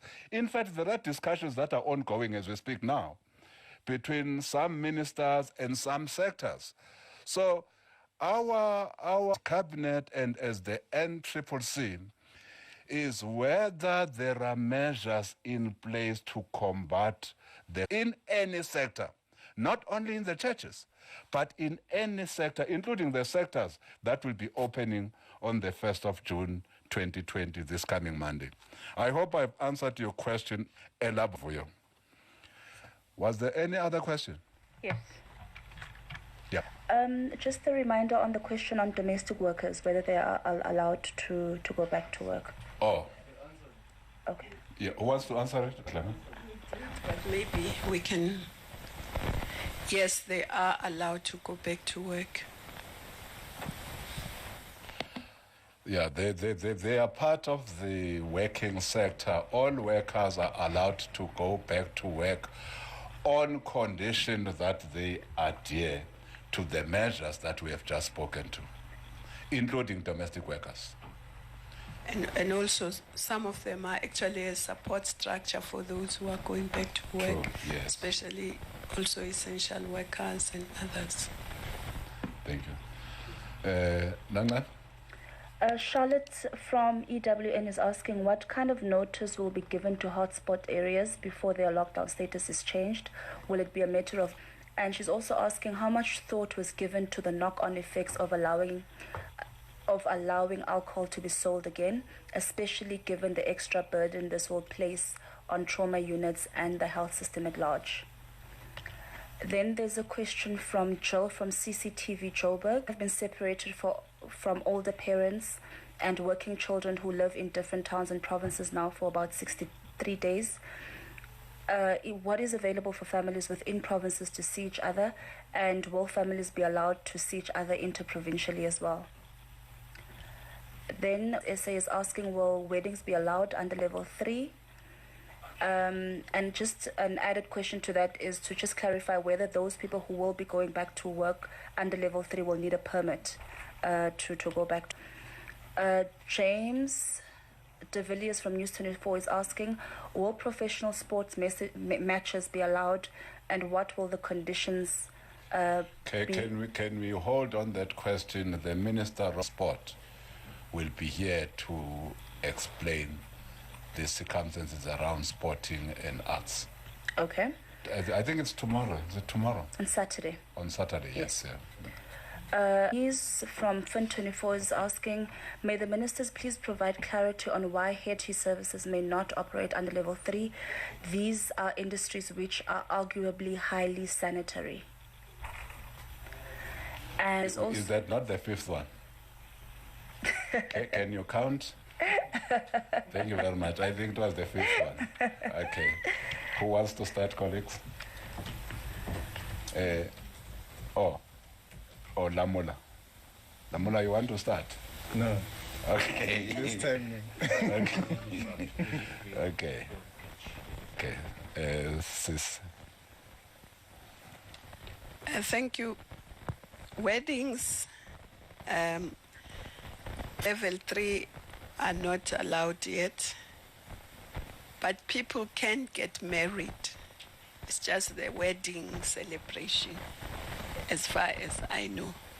You can go and get married, certificates, but it's the actual wedding celebration that the party. The party, yes. that is not yet allowed. And then I think the minister, there are discussions with saloons and with other industries to look at how because there's no social distancing, so we're looking at what other measures need to be taken to mitigate the fact that if you are cutting somebody else's hair or your face or nails, you can't be 1.5 meters away from them. So the discussion is going on to see how that can be mitigated. And once that is resolved, the matter will then be concluded and they'll probably be opened. So discussions are ongoing. There may be all enhanced level 3, where if those matters are concluded, more regulations can be put in place to enhance the ones that we have. That's the question on hairdressers at the weddings. So for now, I'll answer those. Thanks. Yeah. Minister Patel can answer. Thank you very much. On the question that was asked about permits under level 3, what's required for those going to work is simply something, a letter that's issued by the employer. In the regulations, the form of the letter is set out. I think we recognize that as more and more people go to work, it becomes important to shift the focus on other measures, such as maintaining a safe work, ensuring that we take the pressures off the public transport system. But we should, within the limits, we strongly to limit the amount of movement. And as the President indicated on Sunday, leaving the house is really for specified, and that is set out in the regulations, and the President had given an indication of that on Sunday. We are looking here for simplified ways of doing things, but that letter that the employers give us would still be in the regulations. On the question of travel, I think all of the travel-related questions had been addressed earlier, but any specific question that we haven't covered that can be brought to our attention. On travel between provinces, I think the regulations set out the circumstance there. Of course, as more of the economy opens up, we will see an increase in travel between provinces. Our key concern is to ensure that when we have a hotspot, that the infection rates out of that hotspot don't affect the surrounding places and other parts. So a measure of caution is still necessary until we're able to dampen down all of the key hotspots. In some of the larger hotspots in Cape Town, for example, the rate of infection is significantly higher than the rest of the country. And if that level of infection had to be obtained everywhere in the country, it would place our healthcare system under such severe strain. There won't be enough hospital beds everywhere in the country to that. On the notice in respect of hotspots, I think those are issues that we're looking at. What is the rate of infection? Is it increasing? Is it beginning to stabilize? Are the other measures that government is putting in place, sending medical teams, epidemiologists and practitioners and healthcare workers who can do screening in an area, working more closely with local authorities in the area, ensuring that special measures are taken in respect of shops that are open in the area. All of that is intended to have an effect. If those don't work, then we just have to use more tools in the toolbox. It gets escalated. How much notice will be given, but it depends really on how serious the challenge is. If we suddenly have a massive spike and it's growing at an enormously fast rate, then there will be very little notice. If we're seeing an increase, it is worrying, but it's increasing at a steady and predictable rate, there's more chance for other interventions and for notice. So this is like any fast-moving thing. We've got to keep a degree of flexibility in the approach that we take. On the knock-on effect of the sale of alcohol, I think the caller from, I think it was from EWN, summed up very well the concerns that government had, which meant at level 5 and level 4, it was imperative, while we try to buy space for the healthcare system to ensure that we don't have the burden of trauma patients as a result of alcohol-related car accidents and physical fights and shootings and so on. Problems don't disappear under level 3. It's not as if the potential dangers are not there. And for that reason, taken the view, and we've communicated intensely with the industry, that it can't be an immediate and blanket reopening of the cell in the same way as it was before. There are defined days, there are defined hours, there are measures that will be set out either in the regulation or in the directions that we issue. And in addition to that, the industry itself will be held to the commitment that they've made to government, that they will strong and active steps to try to dissuade and discourage binge and the kind of abuse of alcohol that has seen our trauma units absolutely filled with patients that are in some or other way to alcohol induced challenges. So instead of a fight over does it or does it not, I hope and I think we've shifted the discussion with the industry to say, recognize that these problems are real. Now work to reduce the level of that problem. Of course, we will have to see as the coronavirus levels rise in future, what impact that will have on our healthcare system and what adjustments, if any, we will have to make to secure hospitals, to save lives. And that's why the more responsibly we can get the industry to act and the lower the burden on the public and private healthcare system for that matter, the greater the prospects that this collaborative approach can be sustained. But you raise, I think, the fundamental dilemma for public policy. For everything we take, there's an argument for and there's an argument against. And really, in level 5 and level 4, we were very, very cautious as government. In level 3, 2, it relies to a much greater extent on collaboration and working together. It requires more flexibility in the regulator to enable that, but it still means that the outcome that we want is saving lives, reducing the spread of infection, pushing out the peak as far as we can, putting more effort, money and resources into building up the hospital capabilities and the systems in hospitals.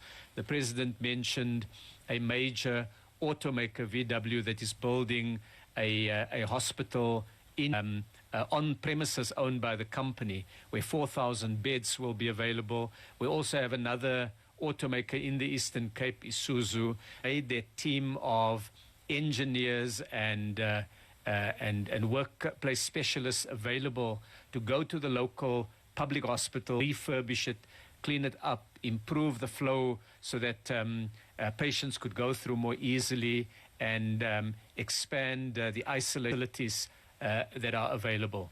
The President has made an appeal to when he met with business leaders before the announcement of level 3. And he said to them, we are contemplating a move to level 3, but we will support in expanding healthcare facilities and importantly also in helping us to secure additional quarantine facilities for workers who are affected by COVID-19. So you'll see in the weeks ahead a greater focus to to those collaborative measures and that we think can expand, hopefully, the capacity we can draw on as the number of cases rise. At the same time, we need to do everything possible to also the spread of the infection. So it's a combination. Do things that will lower the spread and at the same time build more capacity to manage a greater number of South Africans who will be COVID positive. I think, colleague, those were the additional questions that I could answer. Thank you. Minister Lamol, you're good. 10. Hallelujah. Can we take 5? Okay.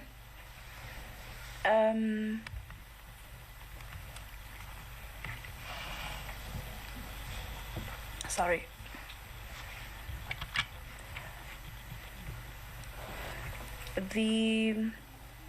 Which is the last 5? The last. Okay, I'll take the last 5, Minister.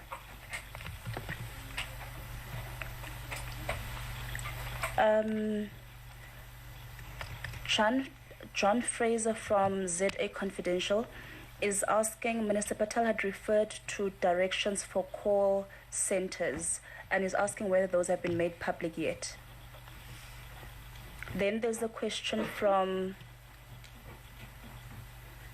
Jan Delanga from Rapport. It's also directed to Minister Patel and is asking, is the Minister considering price controls on basic foods like bread and fresh produce in areas where small local producers have been disconnected from their markets and the five big suppliers has increased prices due to increased demand for these basic foods?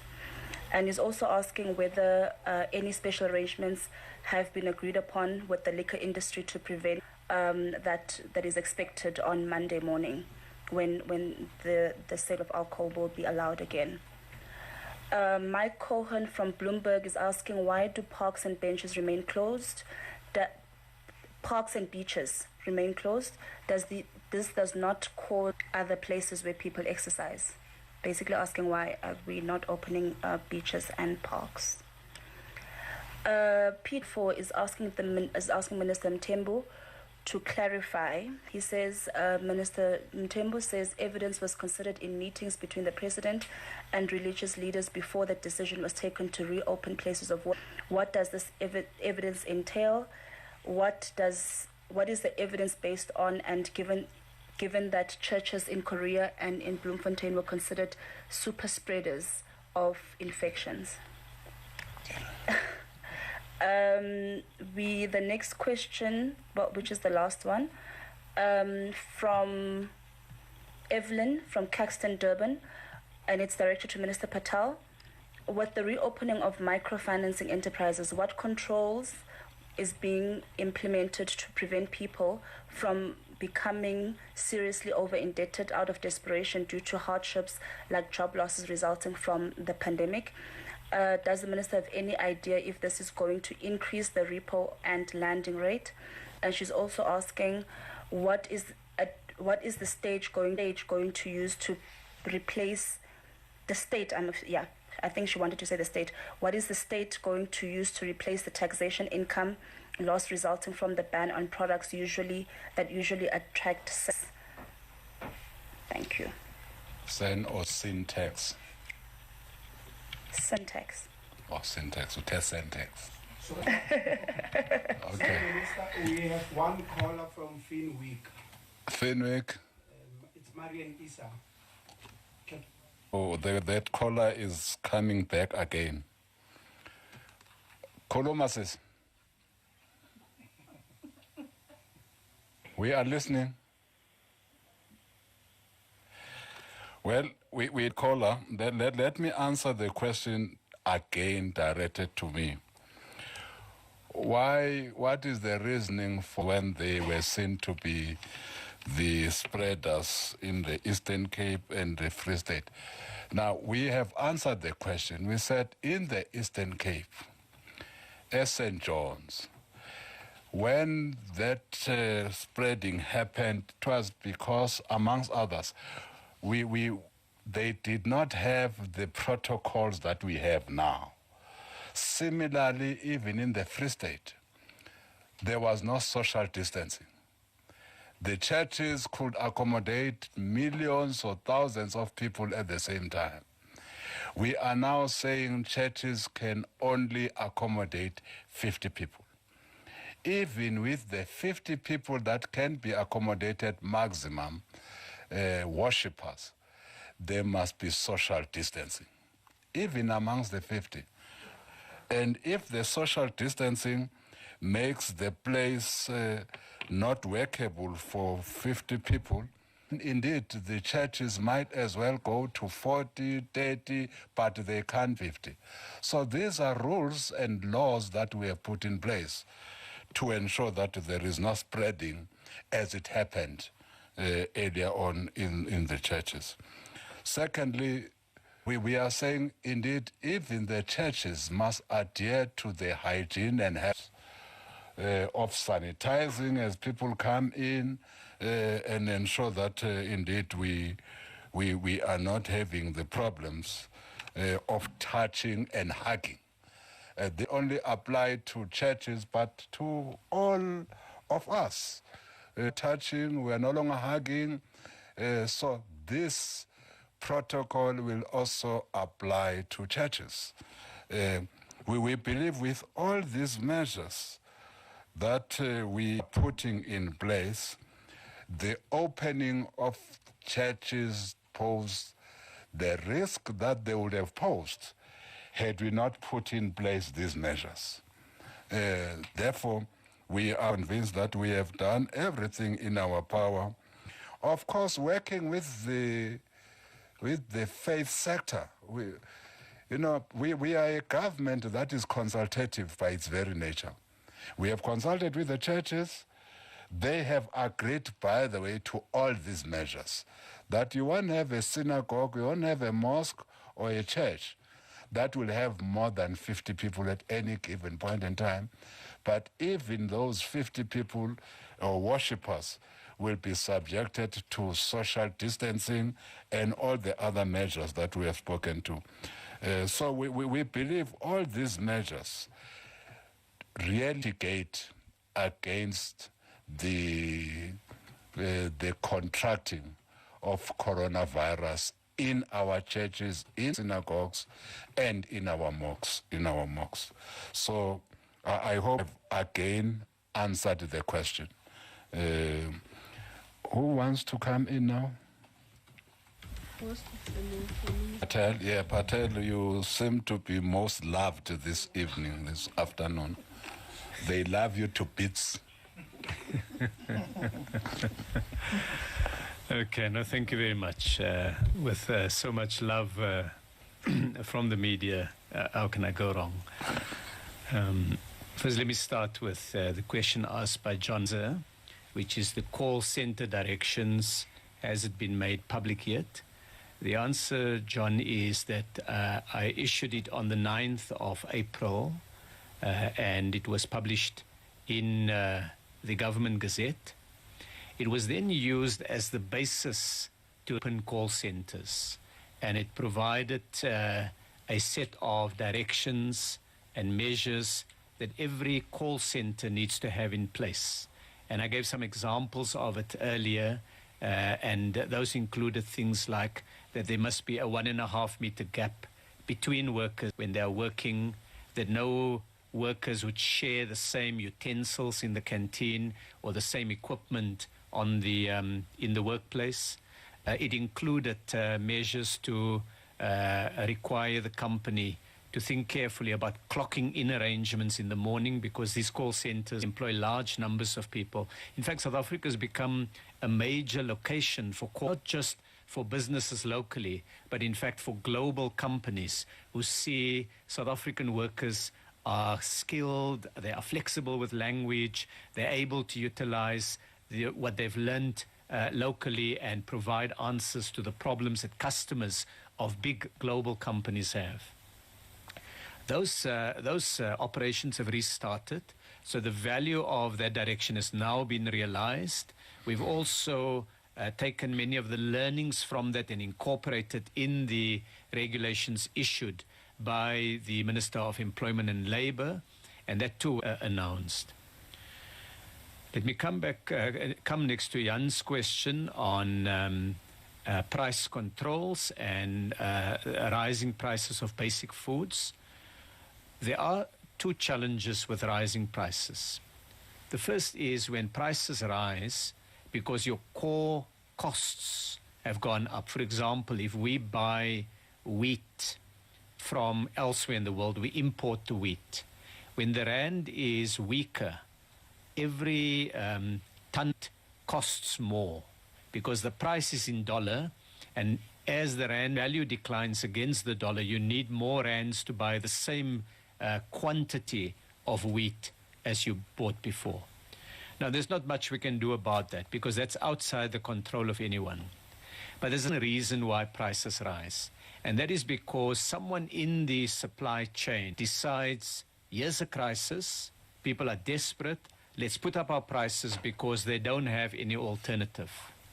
When that is done, it is profoundly unfair to society in circumstances where we're battling a life or death crisis, where families have had the incomes slashed and so many workers have been with either a limited income or no income, when businesses have been on hold and some firms are staring collapse in the face. In those circumstances, we really need to pull together.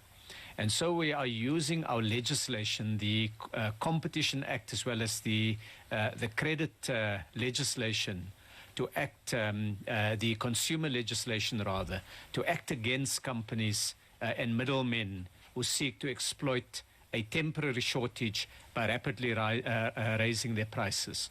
Tomorrow at the separate press conference for the economic sector, I will provide some information and data on the extent of actions by the authorities to deal with that. So we're keeping a careful look at prices.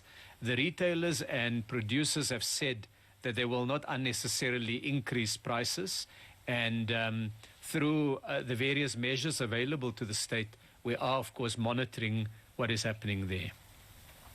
Jan, on your question on special arrangements for the initial reopening of liquor stores and places, well, we've done two things. The one is we have agreed that we would enable the opening not just of the normal retailers that sell for off-consumption, that we'd also open more widely, as I said earlier, the taverns and shebeens and restaurants and so on that sell alcohol, but as I've it would only be for off-consumption sale. In other words, in a sealed container, and it has to be consumed at home.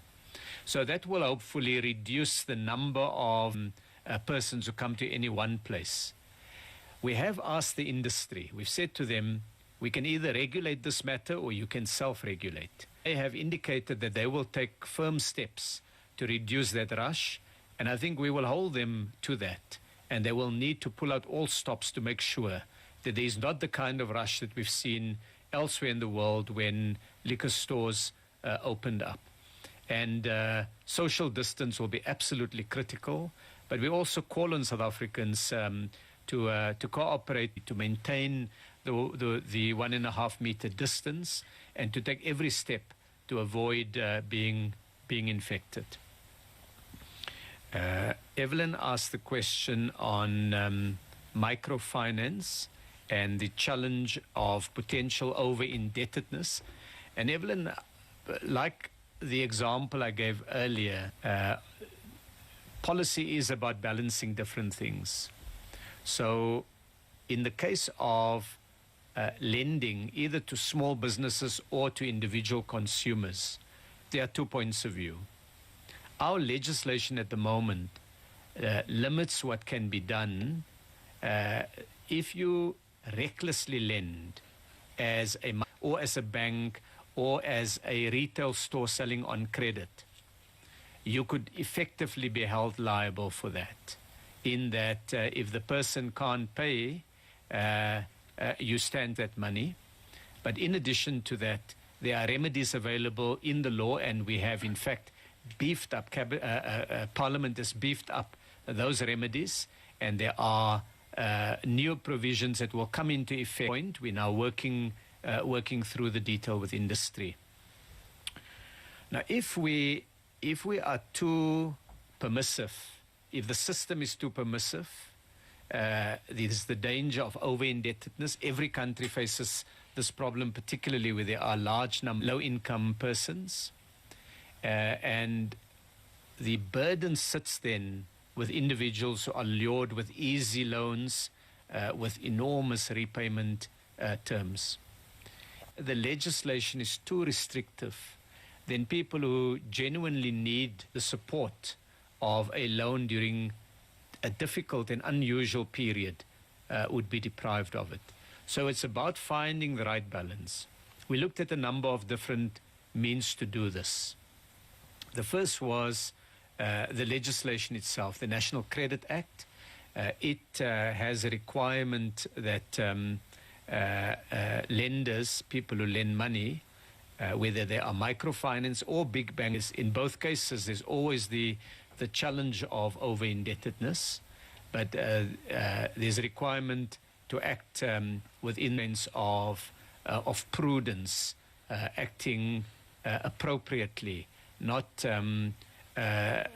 enabling consumers to be so over-indebted that they can never climb out of debt for the rest of their life.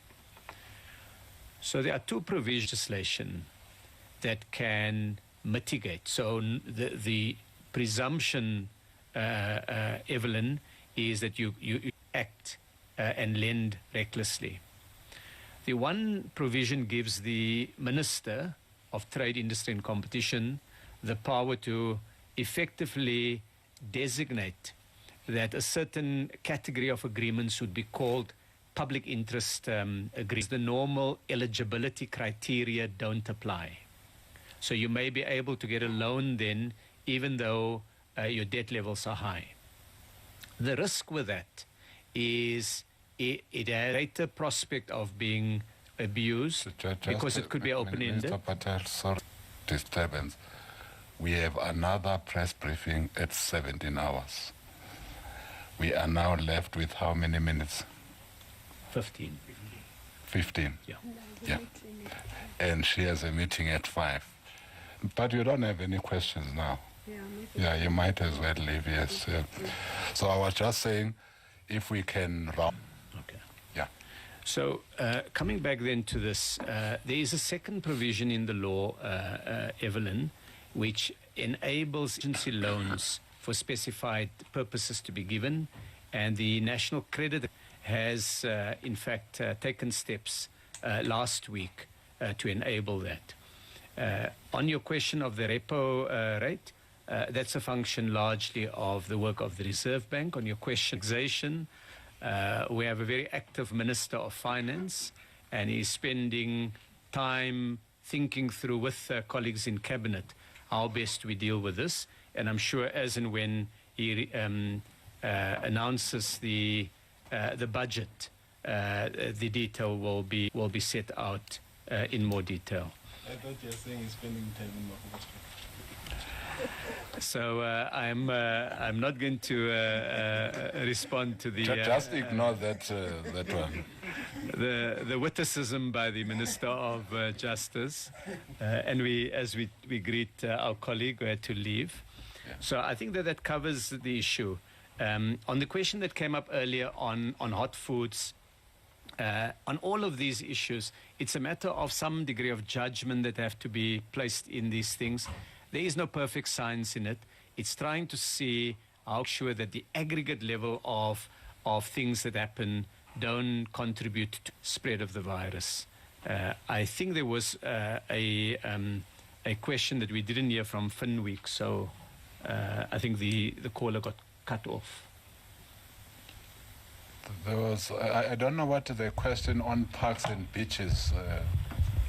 The question from Finweek was with regards to people being allowed to visit family, and basically the question is if some people are allowed to go to church for spiritual and psychological well-being, why can't other people who need that from and visit their families for the same purpose? Well, I think the way the and the directions stand now is that we can visit our families in the neighborhood. The only problem is when we must go beyond the province where we live and the district and the metro where we live. For the purpose of visiting our families, if there is a need, yes, we can permit to go and visit our families if whatever need has arisen for us to visit them. Because we are not living in normal times. Now, that's the other issue that all of us should really take to heart. These are not normal times. These are COVID-19 times. We need to take every precaution to save ourselves from infections, but also to ensure that we also don't become infectors ourselves. So I think what my colleagues have said, ultimately, we must all adapt to this time, ultimately, all of us. It cannot only be a government regulations and government directions that will guide our behavior around the pandemic. You know, we know that so many thousands and thousands throughout the world have died because of this pandemic. But equally, we have got many people in our own country who have also died because of this pandemic. Therefore, the measures that we are taking, again, as the ministers have said, are meant to save lives. Ultimately, all these measures we are taking around movements, all these measures we are taking around the health protocols and hygiene protocols, all these measures are meant to save lives. They are not just a news to our people, no. They also affect all of us because we have a responsibility to stay safe, our slogan says, and protect South Africa. And all of us have that responsibility. That's why then these regulations and the directions. Minister Lamon? I just wanted to add that this point that Minister Mthembu has been alluding to, one of the key considerations we're looking at is the fact that there are these already red, and Minister Dlamini said that this is where our economic activities are mostly happening. So as we deal with this issue of differentiated levels to alert level 2 and 1, we are grappling with the issue of how then do you minimize the risk of these hotspots transferring the disease to the non-hotspots in the various rural areas of our country. Hence, we have remained with some level of restriction with regards to movement to, at this stage, manage that issue of cross-pollination between the metros or these reds into the other areas which are not the hotspots. But as information and data becomes more available, it will also help us as we deal with that approach and we ease in the areas where it is not hotspots to allow for more easing of the restrictions. Thank you. Thank you very much, colleagues. That basically brings us to the end of this media briefing with South Africans. That we will, as we approach whatever level, including level 3, we will all of South Africa. What are the measures we are taking? Okay, that's Minister Jackson Mthembu wrapping up what has been a National Coronavirus Command Council briefing that started just 2 o'clock this afternoon. We are now waiting in the next 9 minutes or so for the next briefing. That's said to be addressed by the likes of the Police Minister on how their depart to respond to the change in regulations for level 3 of the national lockdown. It comes into effect on the 1st of June. That's Monday. A very good afternoon to you. I'm Thembekile Mkhototo. Let's quickly go through some of the main points then from what's been discussed here as we prepare for level 3. And I want us to bring up a slide for you so you can 3 lockdown regulations. Here's what will happen. all productive sectors. And the minister there, Ebrahim Patel, saying earlier that that would see some 8 million more workers returning to work, essentially. The wearing of face masks will be compulsory, along with the screening of every arriving employee, all in line with the measures that are meant to make sure that the risk of contracting COVID-19 on the job is reduced as much as possible. Also from that briefing, we heard that restaurants and shebeens are to remain closed. The sale of liquor will now be allowed under level 3. We've heard that before. We now have a time. Alcohol will only be sold between 9 a.m. and 5 p.m. on set days. That is Monday to Thursday. So if you do enjoy a drink, you'll only to buy alcohol Mondays to Thursdays between 9 a.m. and 5 p.m. Gyms and other fitness centers will be closed under level 3. Let's talk about the hotspots then. We know many of the country's metros are classified as COVID-19 hotspots. They are Tshwane, Johannesburg, Ekurhuleni, eThekwini, Nelson Mandela Bay, Buffalo City and Cape Town. Let's discuss then some of what's come out of that. I want to bring in ENCA political editor Ebrahim Patel along with Karima Brown, political analyst and host of The Fix here on ENCA. Afternoon to you both. Karima, I want to start with you. The issue of religious spaces up for worship, still a hot potato seemingly for government. Not much of a commitment being tabled today.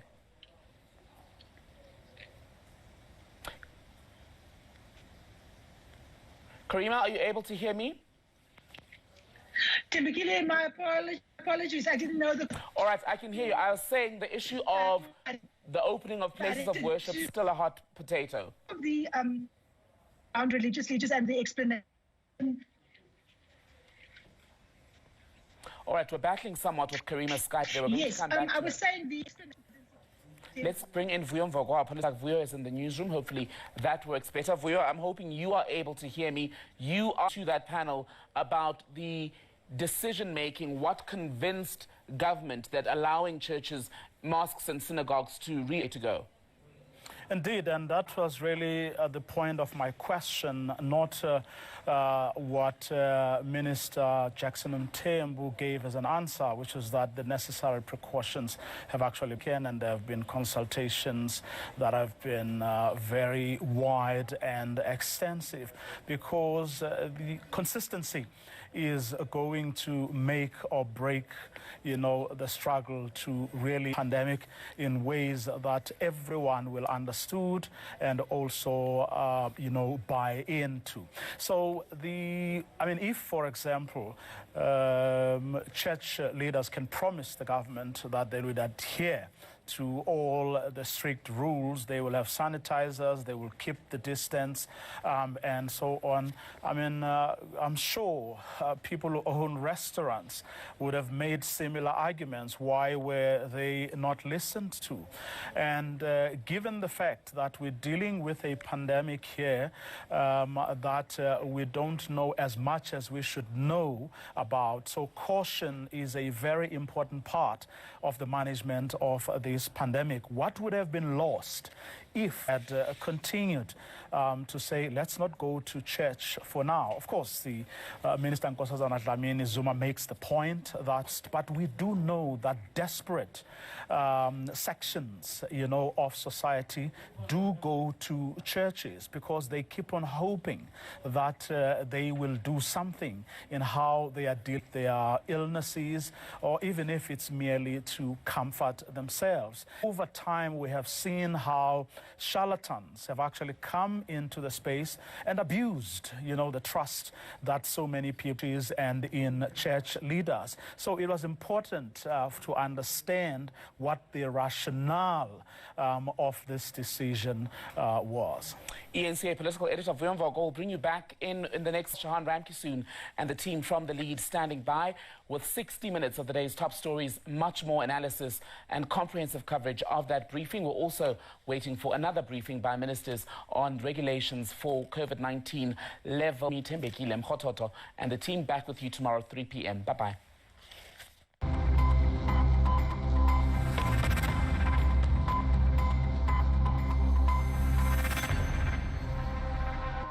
Realize that you can actually actually talk to one person for everything when it comes to his insurance. Today we are getting great service. We've got comprehensive cover, great saving. He was shocked it saved so much money. Call 0800 60,000 or go to outsurance.co.za. The action